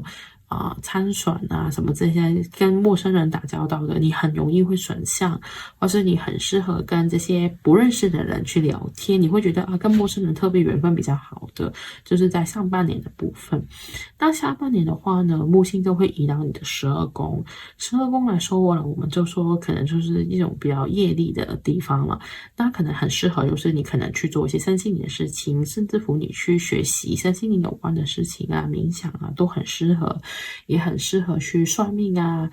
或是拜拜呀，也会比较容易得到好的结果。当然来说，木星12宫有时候可能你也容易得罪人，这个要注意了。那我希望是你往好的方向好去利用这个方向去扩展你的灵性，去让你的灵性更加进步，去使用这个木星的能量。因为木星12宫会持续大概1年左右到2027年的，所以这个能量呢，你就要多注意，然后好好把握，把它用在好的地方。那我希望刚刚的建议呢，可以对你有帮助。谢谢你的收看，拜拜。那我们接下来呢，就会来到天秤座。那天秤座的话呢，就是我们抽的猫的卡呢，就是这一个《爱丽丝梦游仙境》里面的猫。这个猫呢，它的句子就是告诉你，就是说不要害怕跳进这个兔子的洞，就是保持微笑，就是你可以呢解决所有的问题这样的意思。那这一句话呢，就是其实就是说有一点幽默的感觉吧。你可能觉得，就是其实我们就知道，就是《爱丽丝梦游仙境》里面有很多你意想不到的场景会发生。问题就是他叫你要保持微笑，不要害怕去有任何的改变，或是发生任何的事情，只要你保持轻松微笑了，其实问题都可以解决的。我觉得是想告诉天秤座，就是你要用一个比较轻松的心情去看待你将会遇到的事情也好，发生的事物也好，其实当你比较乐观积极的时候，其实很多东西都可以很轻松的可以去处理或是去解决。那我们数字牌里面呢，我们抽的牌卡呢，就是这个31就是这个牌的31号牌。那我觉得呢，其实是想说的，就是其实是可能天秤座来说，就是你可以去做一些稳定的吧，就是你可能就是在你的跟自己沟通过程中，可能你要建立你自己的安全感是很重要的，就是比较稳固。你要相信稳定的一步一步走，你才会可以慢慢的去显化一些你想要的未来，或是你想做到的事情。所以我觉得可能对于你来说，就是比较可以让你安心的东西，就是可以让你的运气变得越来越好的。因为我觉得，你要先调节好你的情绪跟安全感，才会可以让你呢，就是更加好的去经营你自己也好经营你的事业也好，这样子。那然后我们抽到牌呢，就是这个顺势。那只要呢，就是很多时候你很容易会消耗你自己的能量，就是因为你就是发现你有很多东西想做然后很容易就是没有办法做到，之后会有点内耗，然后开始会有一种可能会觉得匮乏。那其实你要开始就是要去感觉到丰盛。就是你要去让自己先感觉到丰盛，不要过分消耗自己，感觉到自己拥有很多，你慢慢就可以让你的潜能去体现。这句话是什么意思呢？就是有时候我们总是看到自己缺什么，跟别人比有什么不够的，你要多看看自己现在已经拥有些什么，或者你比别人优胜的地方在哪里。当你在慢慢的去内观的时候，其实你的能量会慢慢从缺乏变成拥有丰盛的感觉。那这样子一定会对于你的显化也好，对于你的梦想展现，你心会越来越稳定。因为当你一直在注视自己，看到自己不足够、缺乏什么的时候，你只会越来越焦虑。那可是如果你多看看自己已经拥有什么，可能你拥有一个舒适的家，或是你拥有一个安全的居所，甚至乎你能每天有温饱，其实这些都是你拥有的。虽然不是什么山珍海味，可是至少是让你感觉到安心平顺这种感觉。就是你可能要从这些地方去建立你的安全感，顺着这样去走的时候，你慢慢的就会可以让你自己的能量变得正向。自然就可以越来越快去加速你的显化的力量这样子。然后我们下一张牌抽到是这个风龙，就是踏着这个轻快的脚步。风龙其实就是有点像我们刚刚说顺势而为的感觉，就是其实它就是告诉你现在是好像那种风吹起来的感觉，就是这是一种很轻快的力量，会好像可以抚慰你的心，而且很有影响力。不要焦虑，到底你在做这个事情的结果是什么？而是你要很轻松自在的做好准备，慢慢的向前，然后事情就会慢慢发成你想要的样子。就是我觉得，这几张牌来说，我觉得对于天秤座来说，一定要是保持轻松的心情，因为你都有感觉到，就是好像如果我可以顺着轻松的，不要紧张，可能我就会越走越好。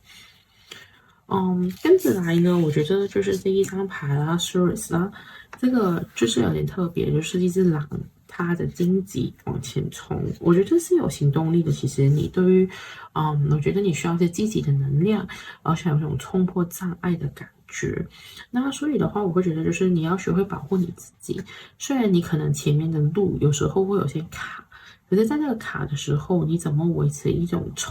就是冲劲啊、力量啊，让你往前走，有信心的往前走，然后顺着这个大潮流的趋势，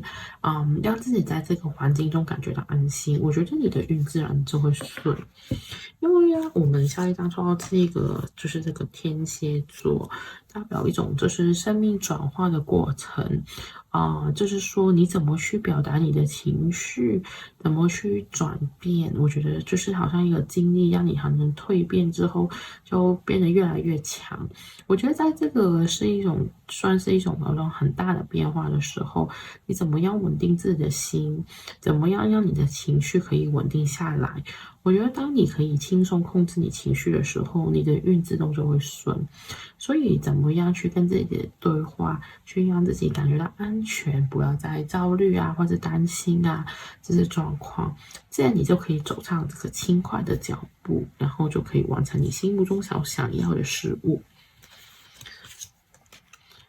这个字卡呢，就是说你要让你余下的人生是你最好的人生。那所以的话，就是你要相信你之前的坏的已经过去了，你之后的只会越来越好，越来越顺，越来越精彩。所以你要保有这个心态，就是你的人生只会越来越精彩，越来越丰盛，自然你的运气就会越来越好。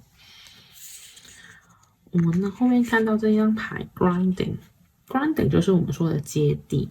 那就是说你要去很重要的就是说你要去滋养你自己，把这个滋养当成你最重要的东西。你要日常每一步的时候都会跟地球有连接，就是你会感觉到地球母亲在滋养着你，她都在照顾着你，走每一步每一步，她都会很踏实的去协助你去走，你就会感觉到心里面有种平衡跟踏实的感觉。你就不会担心我会踩空啊，会不会没人接住我啊？所以你要学会就是，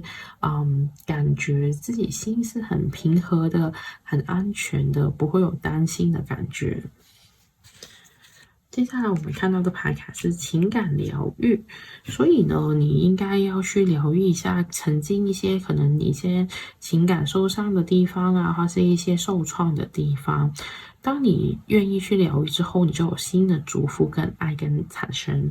因为我首先说，天秤座的人是很注重和谐的，你们不喜欢可能过度情绪化的表现，你们也不喜欢人家觉得你很情绪化，甚至乎觉得你是就是可能你们反而是那种希望事事宁人啊，尽量减少冲突摩擦，尽量去压抑自己的感觉，特别是情绪的方面啊。可是有可能就是因为你想和谐嘛，不想争执嘛，所以有很多的情绪的能量是压住的。所以其实对于你来说，适当的疗愈，去让自己的心比较安稳平衡是很重要的。所以我觉得，如果你能好好的去照顾自己的时候，当你的情绪稳定了，你的运势自然就会很顺。我们呢，下一张青蛙这个牌呢，我们抽到就是，说我不去祈求完美。对于其他人来说，就是对其他人来说，我不会祈求他们是做到完美，所以我也不会祈求这个完美在我自己发生。所以呢，你就是不要去觉得这个世界上，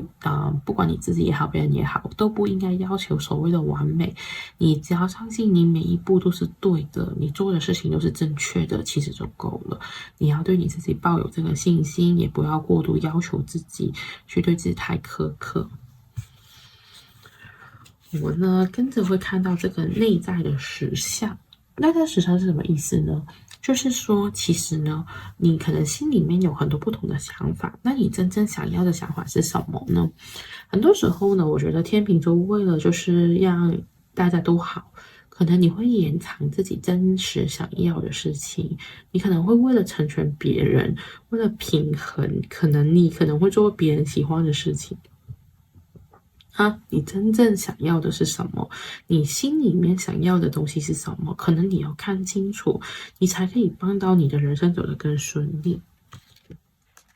最后的牌呢，就是这个 kindness， 就是对于其他人，从今天开始对其他人更加友善吧。你的天使去会带来更多好处给你，就是你应该跟自己说，我很喜欢对别人很友善。就是我会觉得，就是你不是一个不友善的人，可是我会觉得，就是你可能对于其他人的要求，对自己的要求也太高，而是有过希望更多完美的情况发生。那我会觉得，就是说，在这个时候，我觉得你应该好好的去让自己开心，是一个很重要的部分。当你可以微笑的去面对你身边所发生的一切，那你的运势自然就会顺。那牌卡的关于这个开运小锦囊就是到这里吧。那然后呢，我们会看一下2026年的话，你的运势的提点在什么时间呢？首先呢，如果是天秤座的话呢，首先我们会以金星为主要的星啦去讲的。如果天秤座的话呢，你的金星会进八宫呢，就会在这个3月31号到4月25号这段时间会进你的八宫。那金星进八宫有什么好处呢？那就是说，如果金星进你八宫的话呢，其实就容易有一些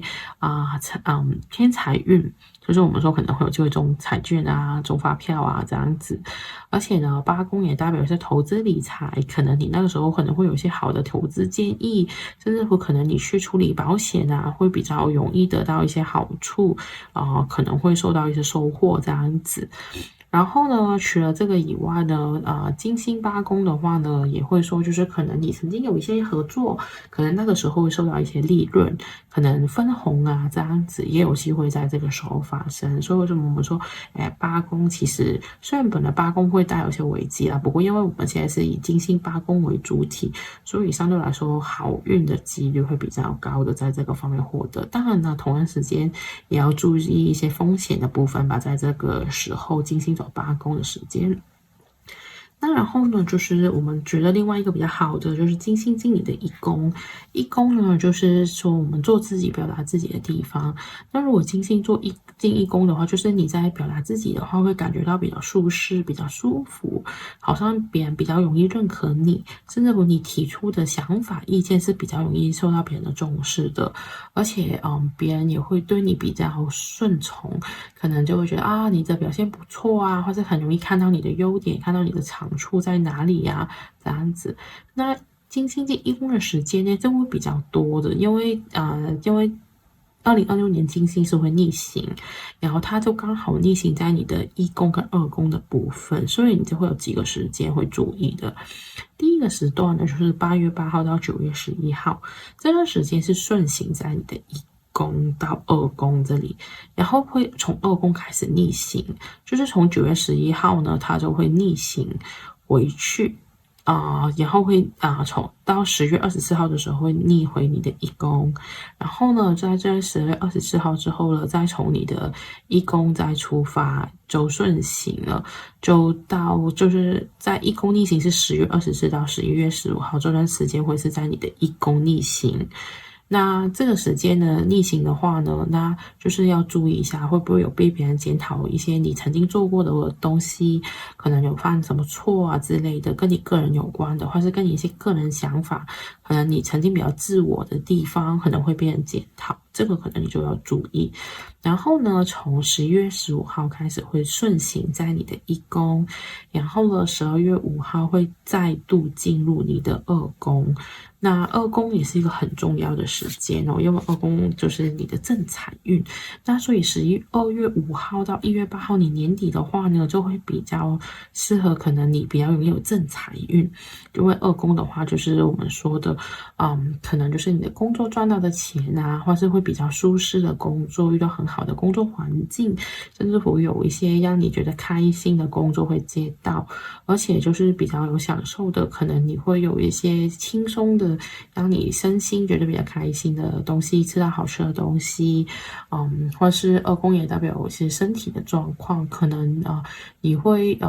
吃到一些好的保健食品啊，或者找到一些对你身体有帮助的事情，反正就是让你的身体可以得到一些休养跟滋养的一些的机会也会在里面出现，所以呢，年底的话应该是比较开心的。那除了金星以外呢，我们也会讲到的吉星就有木星。那木星呢，现在在你的10宫。那10宫是什么？是从2025年的下半年，其实已经进你的10宫了。那木星进10宫呢，其实会进到就是到今年的6月29号，这30号就会跳到狮子座，就会去到你的11宫。那木星10宫有什么好处呢？木星10宫的话，其实就是代表你的长官长辈是很看重你的。可能你就有很多工作的机会，或是你很有机会遇到一些很重要的人物，或是一些社会上面比较有地位的人去提拔你的样子，所以可能你就会可能有机会遇到一些重要的人物去对你青睐啊，或是对你有赏识，觉得你好像很适合做什么事情，委以重任，所以也会比较忙比较累吧，可能这一年。那之后呢，踏入11宫的话呢，就是从6月30号进入11宫的时候，接下来的那一年呢，你就会更加有这种大众缘分，很适合可能如果你想跟大众交流啊，或者做网红啊，甚至或者是摆摊卖东西啊，都会非常适合。因为11宫的话就是大众的缘分，如果你想去从政，或者是做什么选举啊，或者选什么的代表啊，都会很有运气。或是你会发现，你可能跟那些陌生人的交流会很多，或是很多人愿意，可能不认识你的会愿意听你讲啊，这样子，那就可以好好把握一下这些的机会，或是你可以就是根据这些运情去排一下你的未来的安排这样子。那希望刚刚的建议可以帮到大家，非常谢谢你的观看，拜拜。Hello，大家好。然后呢，我们现在来到的是狮子座。那狮子座的话呢，我们会看一下我们抽到什么的猫猫牌。我们抽到呢会是这一张，这张呢就是国会的议员的猫，那是什么意思呢？他是说，就是你要去忠于你的价值观，那这样子你就会睡得比较安稳啊，这样子，就是我觉得就是有一种常常你要去面对你自己的良心，就是可能你要对于自己的价值观、良心是很有想法的，这样子就是你要坚守它。那我觉得这个就是你的开运的一个指引，就是你要去怎么去有没有做一些可能你其实不太想做啊，有点违背良心的事啊，那你可能这个要注意哦，这样子。那然后呢，这个数字卡这边我们抽到的是这个生命之树。那这一张卡是很特别的卡，它是整颗的生命之树，那是什么意思呢？那这个卡巴拉这个树，其实呢就是说，就是一个好像我们就是神，就是怎么去让我们跟实相去接触、去显化的一个过程，这样子。那我觉得其实在这个过程的连接里面呢，就是你可能要，我觉得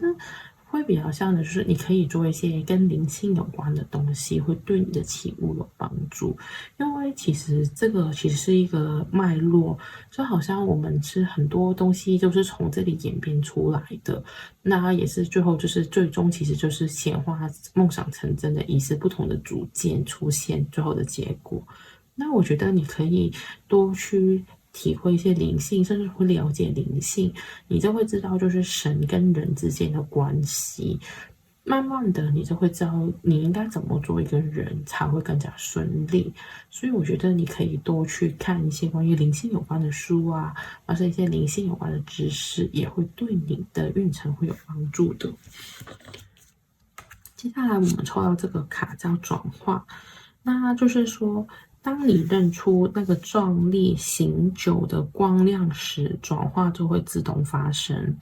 那这个的话呢，我会觉得就是说，其实这个就是一个神的感觉。其实你怎么知道你其实是你的灵魂是什么呢？你要认出你的灵魂是在哪里，是怎么来到这个世界，怎么变成现在的人，你的灵魂目标是什么？就跟前面这个，我觉得你要多了解这个神秘学的原因是很有关系的。所以你就要知道你的这个爱是怎么来的，怎么去转换出来的。当你可以认出来的时候，自动的你的运气就会变得更好。下一张牌呢，我们抽到的会是这个升龙上升的意思，那就是说一口气可以跟上一层楼，那是什么意思呢？就好像那种遇到一种贵人的认识提拔你，就一下子可能你就会跳到很高的位置。那所以的话，其实现在就是好像有运势的上升期，那你可能要注重身边有没有什么人，可能是想要你更加的提升，可以去注意有没有这些人的出现，也可以帮助你的运势的改变。好了，接下来呢，我们看到这个，这个呢是那个就是那种寄居蟹，就是它就是好像它的房子会背在身边，然后就是一直会背着它一直走啊，一直走啊这样子。那这个螃蟹是什么意思呢？就是其实好像就有种传承的意思，就是你的祖先有什么东西传承给你，因为它这个壳好像就一直跟着它嘛。就是我觉得就是说，你可能可以去看一下关于你的一些过去啊，你的祖先，甚至乎你的起源、你的灵魂起源这些资料。我觉得当你知道这些的时候，你可能会找到你的人生的使命，或是你为什么要再轮回来到这一辈子呢？可能你可以去参考了解，可能当你里面可能会有些启发，或者告诉你现在该做什么是对的，你只要找到一些让你自己更加顺利的地方。因为你要看哦，这个螃蟹的家其实是一些水晶啊，很闪亮的东西，其实可能你从里面是可以得到一些讯息，甚至有一些养分可以去帮助到你的。我们后面抽到的卡呢，就是三宫，就是沟通。这个呢，我会觉得就是可能你在于跟，我觉得沟通，刚刚我们说嘛，就是跟你的祖先，可能这个沟通不单只是人之人之间的沟通，甚至不是跟灵的沟通，可能什么神明啊，或是我刚刚说就是了解神的一些意思啊，或是就是你的灵魂起源啊，你的守护灵啊，可能增加沟通的话，其实会对你。这一年的运势会有帮助的。学会怎么跟别人沟通，怎么了解到别人的想法，你的表达是不是别人想知道的，或是你有没有正确吸收别人就是表达的意思呢？可能这个是你这一年可以注重去考虑的地方。我们字卡还抽到就是当你达成你的目标的时候，你得到些什么？没有，就是当你达成你目标之后，你成为是什么那么重要？就是其实你要知道，就是其实你每一次达成目标，你变成了一个什么样的人，是比起你可能获得什么更加重要。假设你今天的目标是成为亿万富翁，你变成亿万富翁之后，你是一个什么样的人呢？重要比起你达到那些钱是更重要的。所以你要去注重，就是到底你是一个什么样的人。就是我们刚刚说，你的价值在哪里？你的良心或是你的这个的价值观是什么东西，才是我们觉得比较重要的，可以让运势变好的。我们看到这张牌呢，就是 Wonder 其实就是说，就是好像就是那种探索的感觉啊，就是你感觉到就是啊，你在生命里面可能会有一些探索想去了解的，其实当你去探索去研究的时候，你就会发现奇迹。我觉得这个探索呢，不单只是实体上的，就是我刚刚说，你可能在灵性上面探索这些东西，你会慢慢去了解到你怎么去好好的去运用这些能力，去把你想要的东西变出来，去遇到这些美好的魔法。我们在抽到的牌呢，就是这个，请保持内心。就是你可能曾经许过一些愿望啦，你可能怀疑自己会不会实现，那不用担心，天使是告诉你呢，就是很快就会实现的了。可是呢，因为有些要素一定要先显现出来，所以你一定要有内心的去等这些东西要素都齐了，自然你的愿望就会实现，所以就不用担心。我们青蛙这个牌呢，就提示你，就是说，你要去放开那些自我限制的想法，就是你不要觉得啊，我其实没可能跳那么高啊，而是可能这些机会不是我的啊，而是我会觉得我哪有能力拿到这些东西，拿到这些机会啊，这些可能对自己不自信、对自己限制、这些限制性思维，你要开始放开，你才可以让你真的弹到更高，像蝴蝶这样可以，你看它青蛙都可以变蝴蝶了，那其实没有什么东西是不可能的，只要你愿意相信你自己。好，然后我们看到的牌就是这个事情的全貌。哦，我觉得这个就是我狮子座这一组牌的话，真的很重要的事情就是你可以多去学神秘学的时候，因为你就可能知道哦，原来这个宇宙的法则是这样子，整个样子是怎么看，你就不会怀疑自己为什么还没成功，为什么还没有得到，就是你要去了解到底这些东西，这些宇宙的理论是怎么运作，这些能量是怎么走的。当你去了解更多的时候，其实你开始就不会对自己在做的事情或是想法有怀疑。好，最后一张牌就是天使在唱歌，你可以教你喜欢的天使去在你睡觉的时候唱歌给你听。为什么呢？其实，因为他们其实这种唱歌有点像我们圣诞节唱圣诗的那种感觉，其实它是传播祝福跟爱给你，就是所以你可以让天使在你睡觉的时候给他的爱跟祝福给你，让你更快得到你想要的东西，而且心可以开心跟平静。那牌卡的部分呢，就大概到这里了。然后呢，我们接下来呢就会讲一下到底2026年狮子座有什么时间点是值得注意的。首先呢，我们就会以这个我们星盘里面的吉星为这个的重要的部分去讲了。OK，首先呢，我们会讲金星，如果金狮子座的8宫是一个好的时机。那金八宫的话呢，会是在这个2月11号到3月7号这段时间会进狮子座的八宫。那八宫为什么是好呢？因为八宫我们说的是偏财运，就好像中彩票啊、中奖啊，这个时候就比较有大机会可以得到。而且呢，因为是偏财嘛，你可能会有更好的投资理财的运气啊，甚至可能你如果要找一些什么项目啊，或是找别人投资你啊，去拿一些款项大笔的，都比较有力去处理这样子。而且呢，金星八宫的话呢，当然八宫也会跟危机有关啦。可是因为我们现在讲的是一些利好的，因为毕竟金星是比较舒服的部分，所以的话就是相对来说它的好处会比较多。可能你前一段时间可能跟别人的一些合作，可能会获得一些利润啊，或是可能有一些分红啊，也有可能在这个时间会收到。所以如果你想有什么投资的计划，或是去借贷啊，这些就可以在这段时间去做，可能就会比较顺利。那除了八宫以外呢，金星进一宫也是一个好的宫位，这样子就是一个好的时机。那金星进你一宫的话呢，就是在这个6月14号到7月11号这个期间。那为什么金星进一宫是好的呢？就是因为一宫是代表自我，那等于这个时间可能你的自我表现会很容易受到别人的欣赏，而且你在表达你自己啊，或是做一些你想做的事情啊，别人会比较容易认可，甚至乎可能会让着你一点这样子。甚至乎如果你有心爱的人，或是你有喜欢的人想跟他表白，你会被接受的几率也会比较高哦。是因为金星是鼓励我们就是有舒服的、开心的体验，那一宫是我们做自己。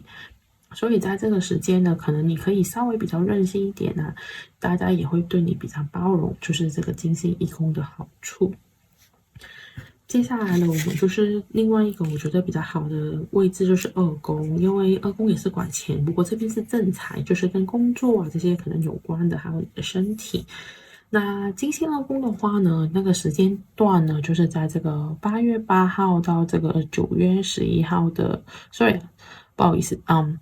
金星二宫呢是在这个的6月14号到7月11号这段时间就会进入狮子座的二宫。那这段时间的话呢，就是刚刚我说的，可能你的工作会比较舒服，可能接到一些可能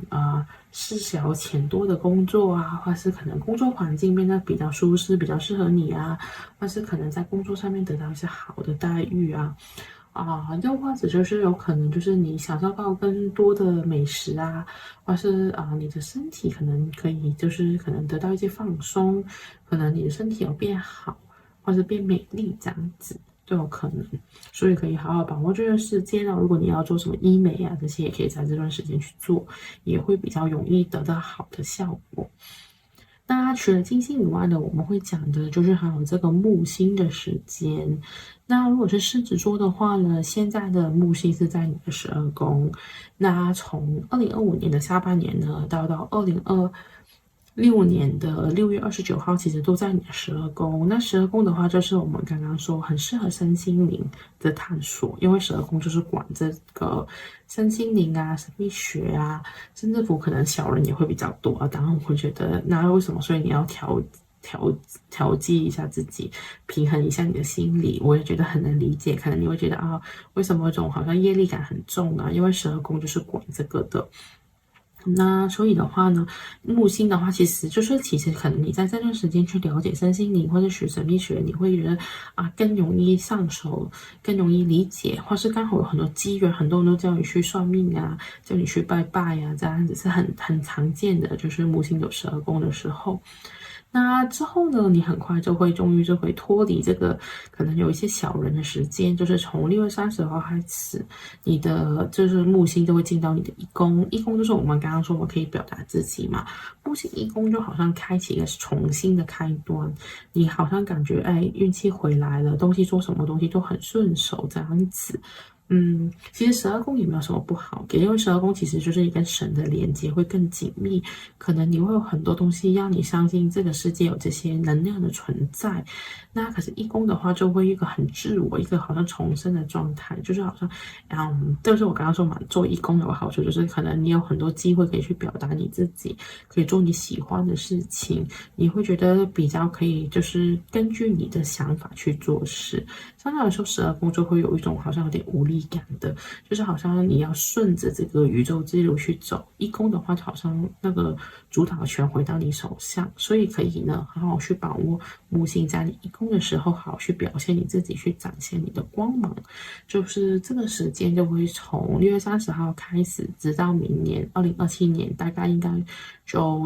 差不多1年的时间，你都会在你的一宫，那你可以好好把握。当然，希望以上的指引可以帮助到你，谢谢你的观看，拜拜。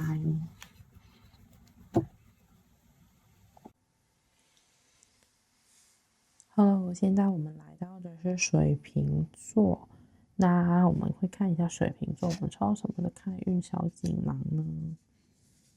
首先第一张猫的牌呢，我们抽这一张，这一张是代表一个野兽，那是什么意思呢？它其实有它的下面句子就是说，你要先想接下来那4步，在你准备一个飞扑上去的时候，那你看到它这里有很多那种国际象棋的棋子，它就是说，其实有可能现在你有一种冲动，就是你像一个喝醉酒的那个武士，想去干一番什么大事。可是你在干大事之前，你想飞扑出去做一些什么大的举动之前，你要先想好后面的计划。所以我觉得，如果水瓶座有什么新的想法，或是有什么大的计划之前，我觉得要多想一些后面的可能对手会怎么做啊，或者你下几步要怎么做啊，你要想得更长远一点，而不是直接先冲出去，这样会对你比较有帮助。数字牌里面呢，我们抽到这个39号，39了，加起来之后单数也是一个3，那是代表一种丰盛或创造力。他这边呢就会觉得这个跟怀孕很有关系。假设我觉得如果你今年就是有想生小孩的话，可能是一个不错的机会。但是我觉得这个生小孩也可以说是一种创作跟就是你孕育一个新的想法，或者是一个新的一些的，可能是一些企划案啊，或是一个的事业啊，我觉得也是很适合的去这个创造。那所以的话，我觉得可以考虑一下。就是会不会有新的东西想创造出来的，会是一个好的时机。那然后呢，我们看到下一张牌，我们抽到的是这个情绪，就是你要让情绪成为你的引路者。很多时候，我觉得水瓶座都会有些人觉得他是没什么情绪的，就会觉得很理性啊，或是很冷漠啊，或是做一些东西很奇怪啊。可是我觉得其实他只是在算是我觉得水瓶座的人其实是有情绪的，只是有时候他们觉得表达情绪好像很不理性，或是觉得好像这样不太合适。可是我觉得让自己的情绪去抒发是比较重要的，因为你可能从情绪里面你会知道你喜欢什么，你需要什么，什么是你会觉得不喜欢的。所以呢，就是你要去看见这些地方，你就是知道自己什么东西会很容易影响到你的情绪，你的情绪会波动，那你就可以知道你什么应该想做或是不做。你要去观察自己的情绪，就可以帮助到你找到对的方向或者道路。下一张我们抽到是这个花龙，花龙呢就是你要展现一个全新的魅力，那就是说其实你可能接下来你会有很丰富的魅力去吸引到别人对你的注意，那你可以好好的去使用这个充满人缘的时间，那怎么去证明你非常有魅力呢？那所以你要多跟别人的互动，你就发现你的吸引力或是你的能力是很让别人重视的，或是别人会欣赏你的，你就可以好好的去做这个展现。在卢恩符文呢，我们抽到这个 Rattle，这个是一条我们叫做那种杀人鲸的状态。那它其实是会他们在海底里面其实是很平和、很温柔的一个动物了，我可以这样说。那其实要代表这个牌是代表一个新的旅程，有可能你的新的旅程准备要开始了。而且也是代表一个移动或是一些行动，你是在一个对的道路上面，所以有可能如果你想做一些新的企划，我觉得其实对的，只是你要多去思考多一些未来，或是有可能遇到的状况而已。可是现在的这个移动跟改变是正确的，那你可以多注意一下。到底应该往哪个方向移啊？怎么可以让你顺顺的移到那个地方，你的目标去啊？这样子就可以了。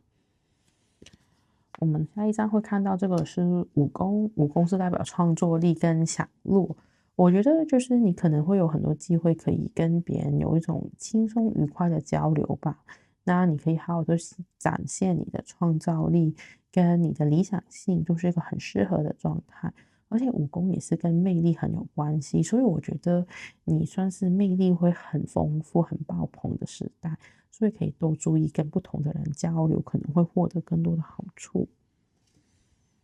在字卡牌方面呢，我们抽到这一张就是，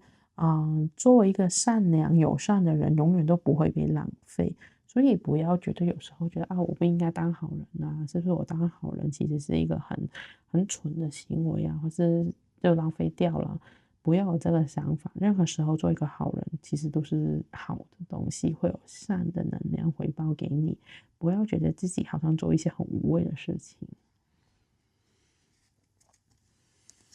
我们在接下来抽到这张牌呢，叫做拥抱一些不确定性。我们有时候很多时候都会觉得不确定性是很烦恼、很困扰的事情，因为不确定性可能让你觉得有点不安全感，或者不知道怎么做。可是像这个人一样，你打开这个窗帘，可能你会拥抱，愿意去相信的时候，你去跟这些去交流，可能你会发现更多你没有办法去预料到的事情。所以不可能性有可能是美好的开始，你可以相信命运的安排。就是我觉得就是比较像就是我觉得有时候叫什么顺应天命吧，反正有什么改变你都要相信是好的改变，那就好了。接下来呢，我们抽到的就是这个牌叫素食，就是说新的饮食习惯可以让你有更多的能量、健康、清晰度跟增强你的显化能力。我觉得不一定说你可以看你的状况，不一定要说你完全的去吃素食，而是要可能本来你可能喜欢吃某些可能是不健康的，你要调整成为健康的食物的生活方式，就是我觉得做一些的改变。透过一些新的改变，就是我觉得会让你的就是你的运气啊，或是你的周遭的东西都可以改变。有时候你会觉得哈，为什么我吃其他东西，或者吃一些其他的食物，我的运情就会改变？因为我觉得有时候，我们就好像有个理论，就是说，可能在一个很遥远的地方，蝴蝶派一下翼，然后就是假设从非洲有一只蝴蝶派翼，有可能去到那个力量来到亚洲会变成龙卷风。你有时候会觉得这个小小的改变跟你现在以后未来的一些东西可能没关系，可是你永远不知道这个小小的改变，它不会一直慢慢的影响越来越变大，以后可能影响到一个很大的未来也不一定。那其实就是想告诉你，有可能你一些生活习惯上的改变，其实可以对你未来做成一个很大的影响。那你可以从这些小心生活的改变里面着手，去特意的去照料你的健康吧。我觉得健康真的是个很重要的部分，所以你可以好好的去经营你的健康，改变你的生活习惯。在青蛙牌这边呢，我们抽到就是说，我的恐惧是不会影响我的，所以你要学会面对你的恐惧，就好像这个拥抱这个一些不确定的状况。我知道不确定的状况是很容易让人产生恐惧，可是都是因为你恐惧，所以都阻碍你做这些事情。所以你不能让你恐惧的东西成为你的阻碍，因为只要什么东西你恐惧，就很容易控制你，因为你就不会做。所以你不要被恐惧这个东西控制了你的生活。我们呢，接下来就要排的是保有纯真的童心，所以我觉得，嗯，很多时候我们如果有纯真的童心的时候，我们会愿意接受尝试，我们会愿意去体验不同的事情，因为小孩子就是一个好像一个白纸，他很想去有更多的经验。因为我觉得这一张牌其实就是要想告诉你，就是说有时候我们确实从出生到你长大到现在有很多过去的经验，这些经验有可能帮到你，可是也有可能阻碍你的前进，因为你可能会觉得这个条路不行啊，你曾经试过，可能走不通啊，可是现在可能你已经长大了，或是你有经验了，其实再走不一定真的会走不通，可是因为你的经历可能会阻碍了你的前进跟发展。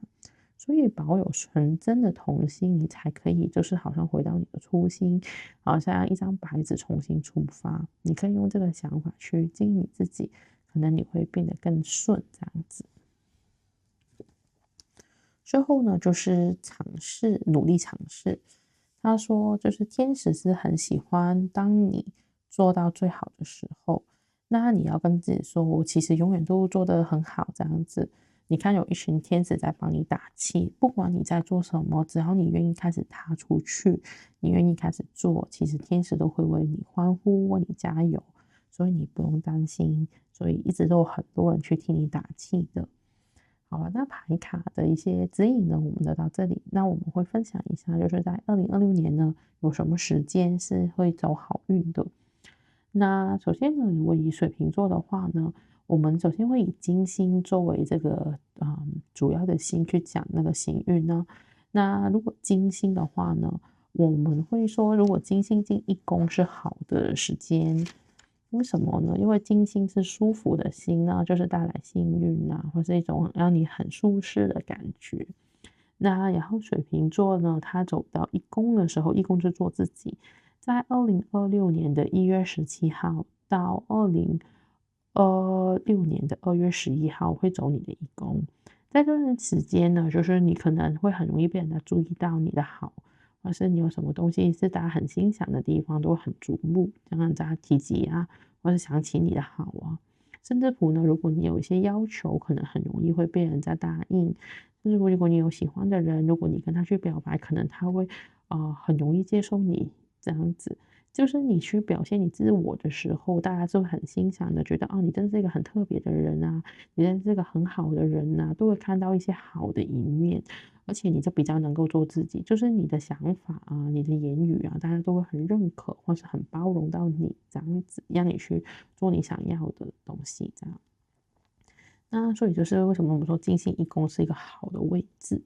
那接下来呢，我们会觉得好的位置就是金星在二宫，因为我们刚刚说金星是舒服嘛，那二宫是管我们正财，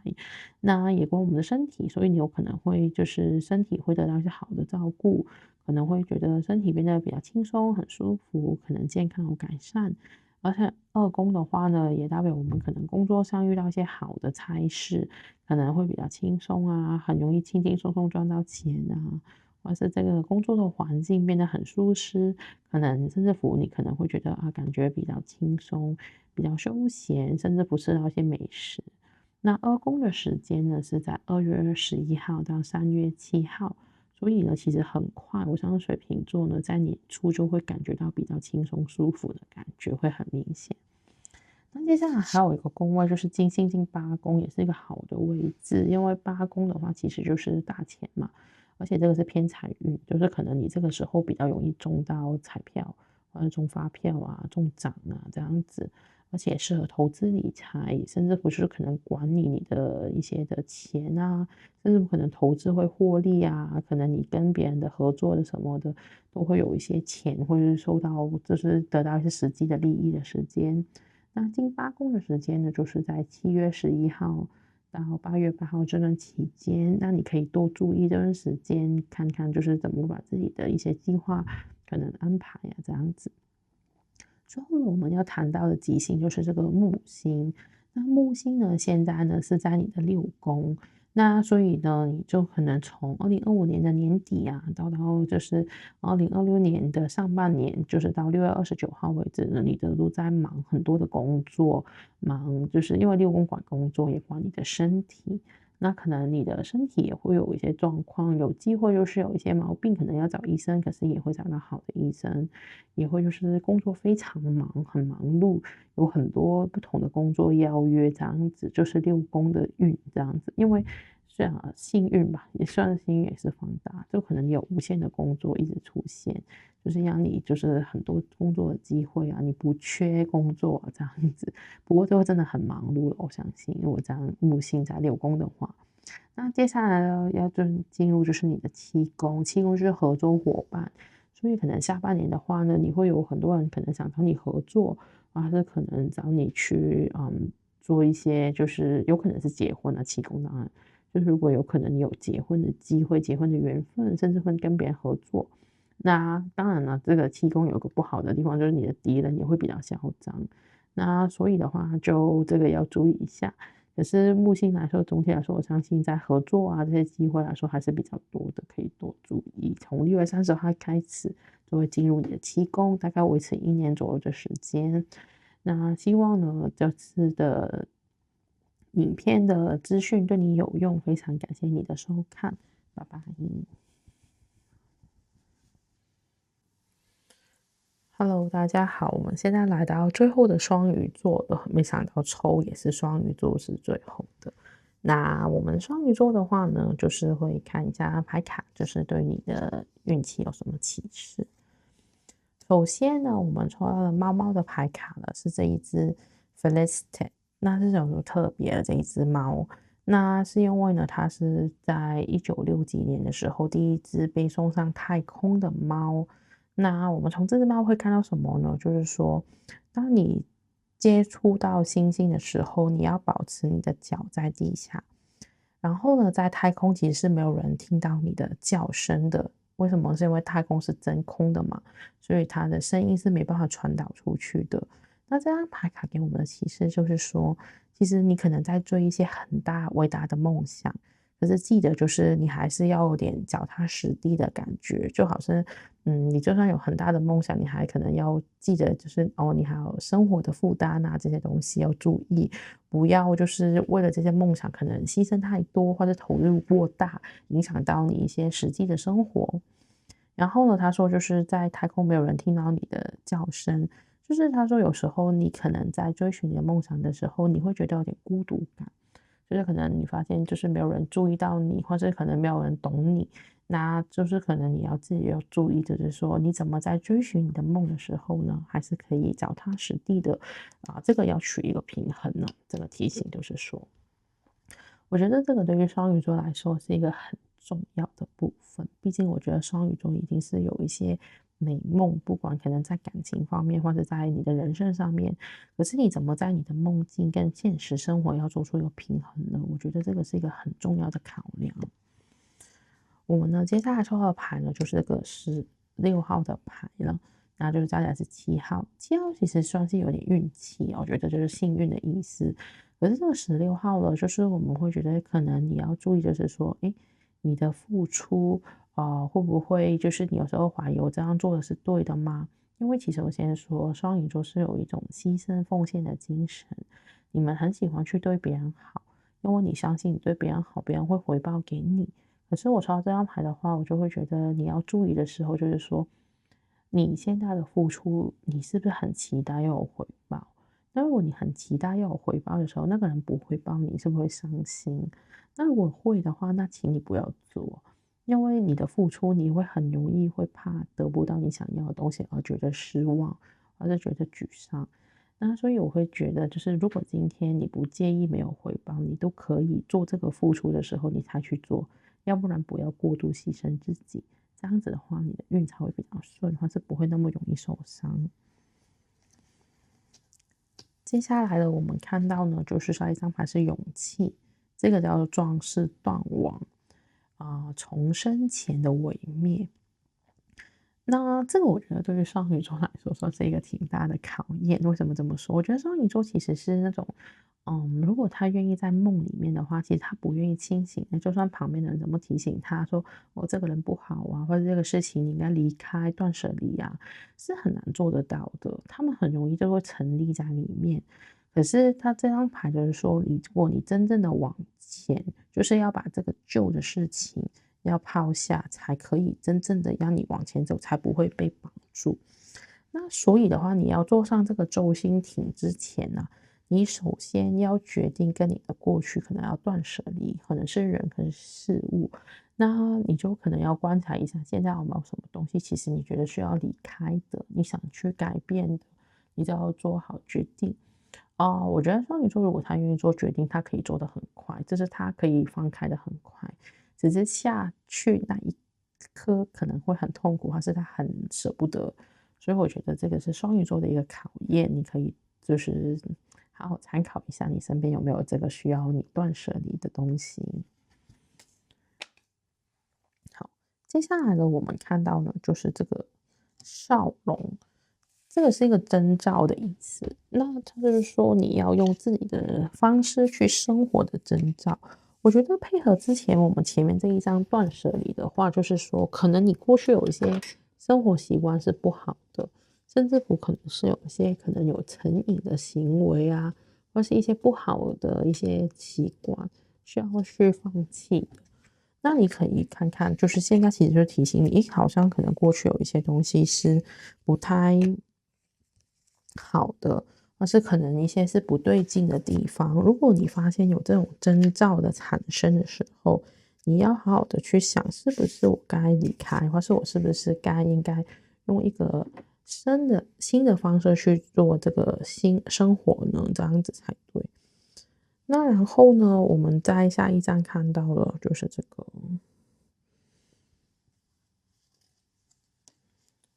个黑色猫的牌啦，基瓦斯啊。那 T-Waz 的话呢，其实这一张牌呢是代表一种，因为猫是一种有点像灵性魔法的感觉咯，重生，而且就是灵性的觉醒，然后就是还有这种保护的状态。那我会觉得就是说，本来双鱼座其实我觉得是一个挺有灵性的星座，就是其实我觉得你们的感知力是强的。那现在的话就是说，可能你要去开启更多关于你这方面的能力，去愿意去接受这些的解放，就是好像你要重生，要把自己的感知力给打开，就可以让你接触到可能你需要的讯息或者有用的资讯这样子。所以你可以多去研究身心灵啊，去打开你的潜能，或是你的第三眼，或是一些能力这样子，也可以对你有帮助。接下来的我们抽到的牌就是这个七宫，是代表关系的一个牌。就是我会觉得这个关系是特别指那种可能甚至不是这种婚姻的关系。我觉得你需要去注重你的合作伙伴的关系，可是我觉得不要去过度的去为对方付出，或是为这些关系去牺牲。你要学会可能是一种比较像是平等的关系去合作。因为其实七宫也是代表天秤座，其实合作没有说你要付出很多，我们可能双方要对等吧，就是你可以学，就是要怎么样对等去付出，不要过度付出的关系，可能就会对你的未来有所帮助。之后呢，我们抽到的字卡牌，这个就是渴望被inspire，就是有一种就是被去启发你的概念，你很渴望被启发。那我觉得，如果这个渴望被启发的这句话，我觉得就是说，你可能真的要去接触更多关于这种神秘学这种高阶层次的东西。我觉得你可能会找到很多的答案，就你现在很多的迷惘，或是你对于一些可能甚至会有业力感吧之类的，你会可能找到一些答案，为什么我会是这样子？因为我觉得本来双鱼就是一个很有灵性的星座，那可能透过了解身心灵，你会为很多自己一直以来的问号找到一些可以见到的答案。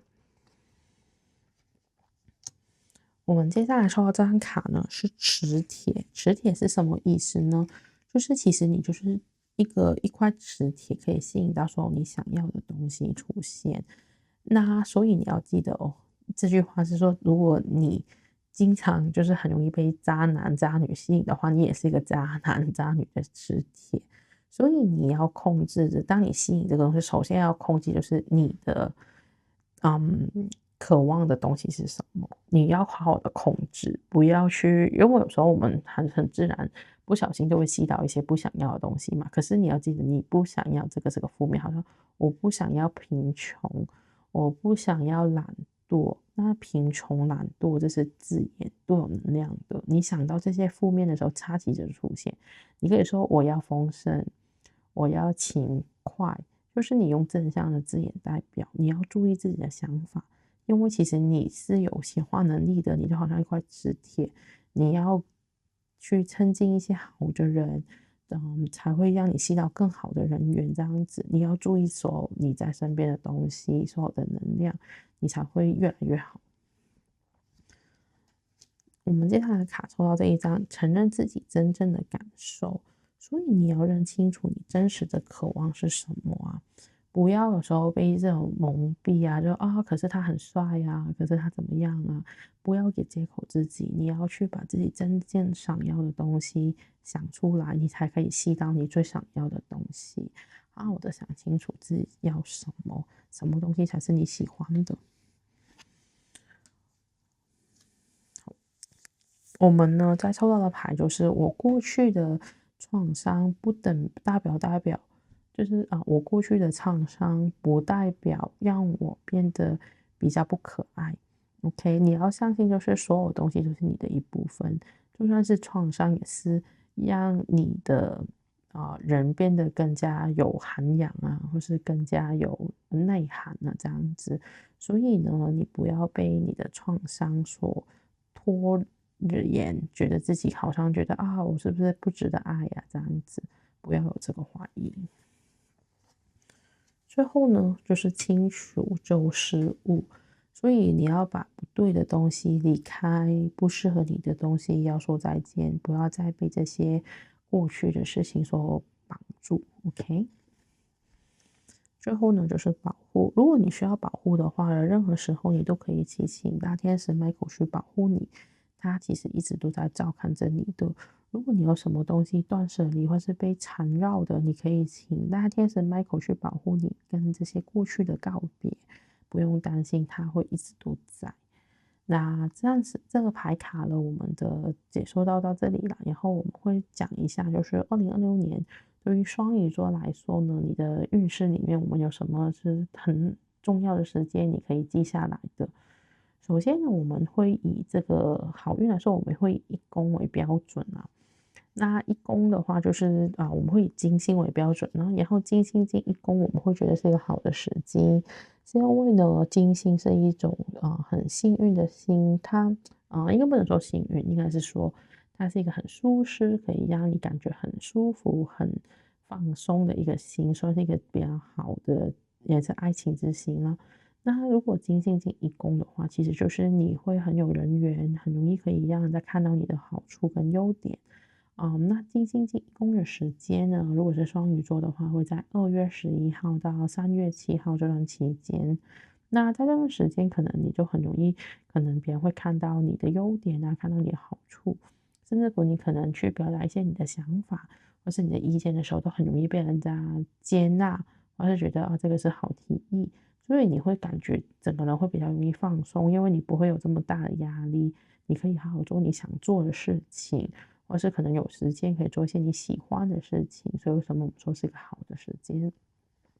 那接下来的一个好的时间就是金星进2宫了，那我们就会顺着，就是2宫的话，就是从这个3月7号到3月31号的时间。那进2宫的话呢，因为2宫是管我们的正财运，或是工作运啊，甚至不身体啊这个部分。那所以的话呢，你就很容易可能接到一些好的工作，很优厚的差事，或是可能让你很舒服的差事，可能就会在这个时间有机会接到。或是赚钱会赚得比较轻松，而且金星这2宫呢，有可能会有一些享受，可能会吃到美食啊、好吃的食物啊，去到一些很舒适的地方啊，可能住到好的饭店啊，这些都是一种享受的状态。所以为什么我们说是一个好的时机？最后呢，我们会说金星进8宫也算是一个好的时间，因为8宫管的是这个，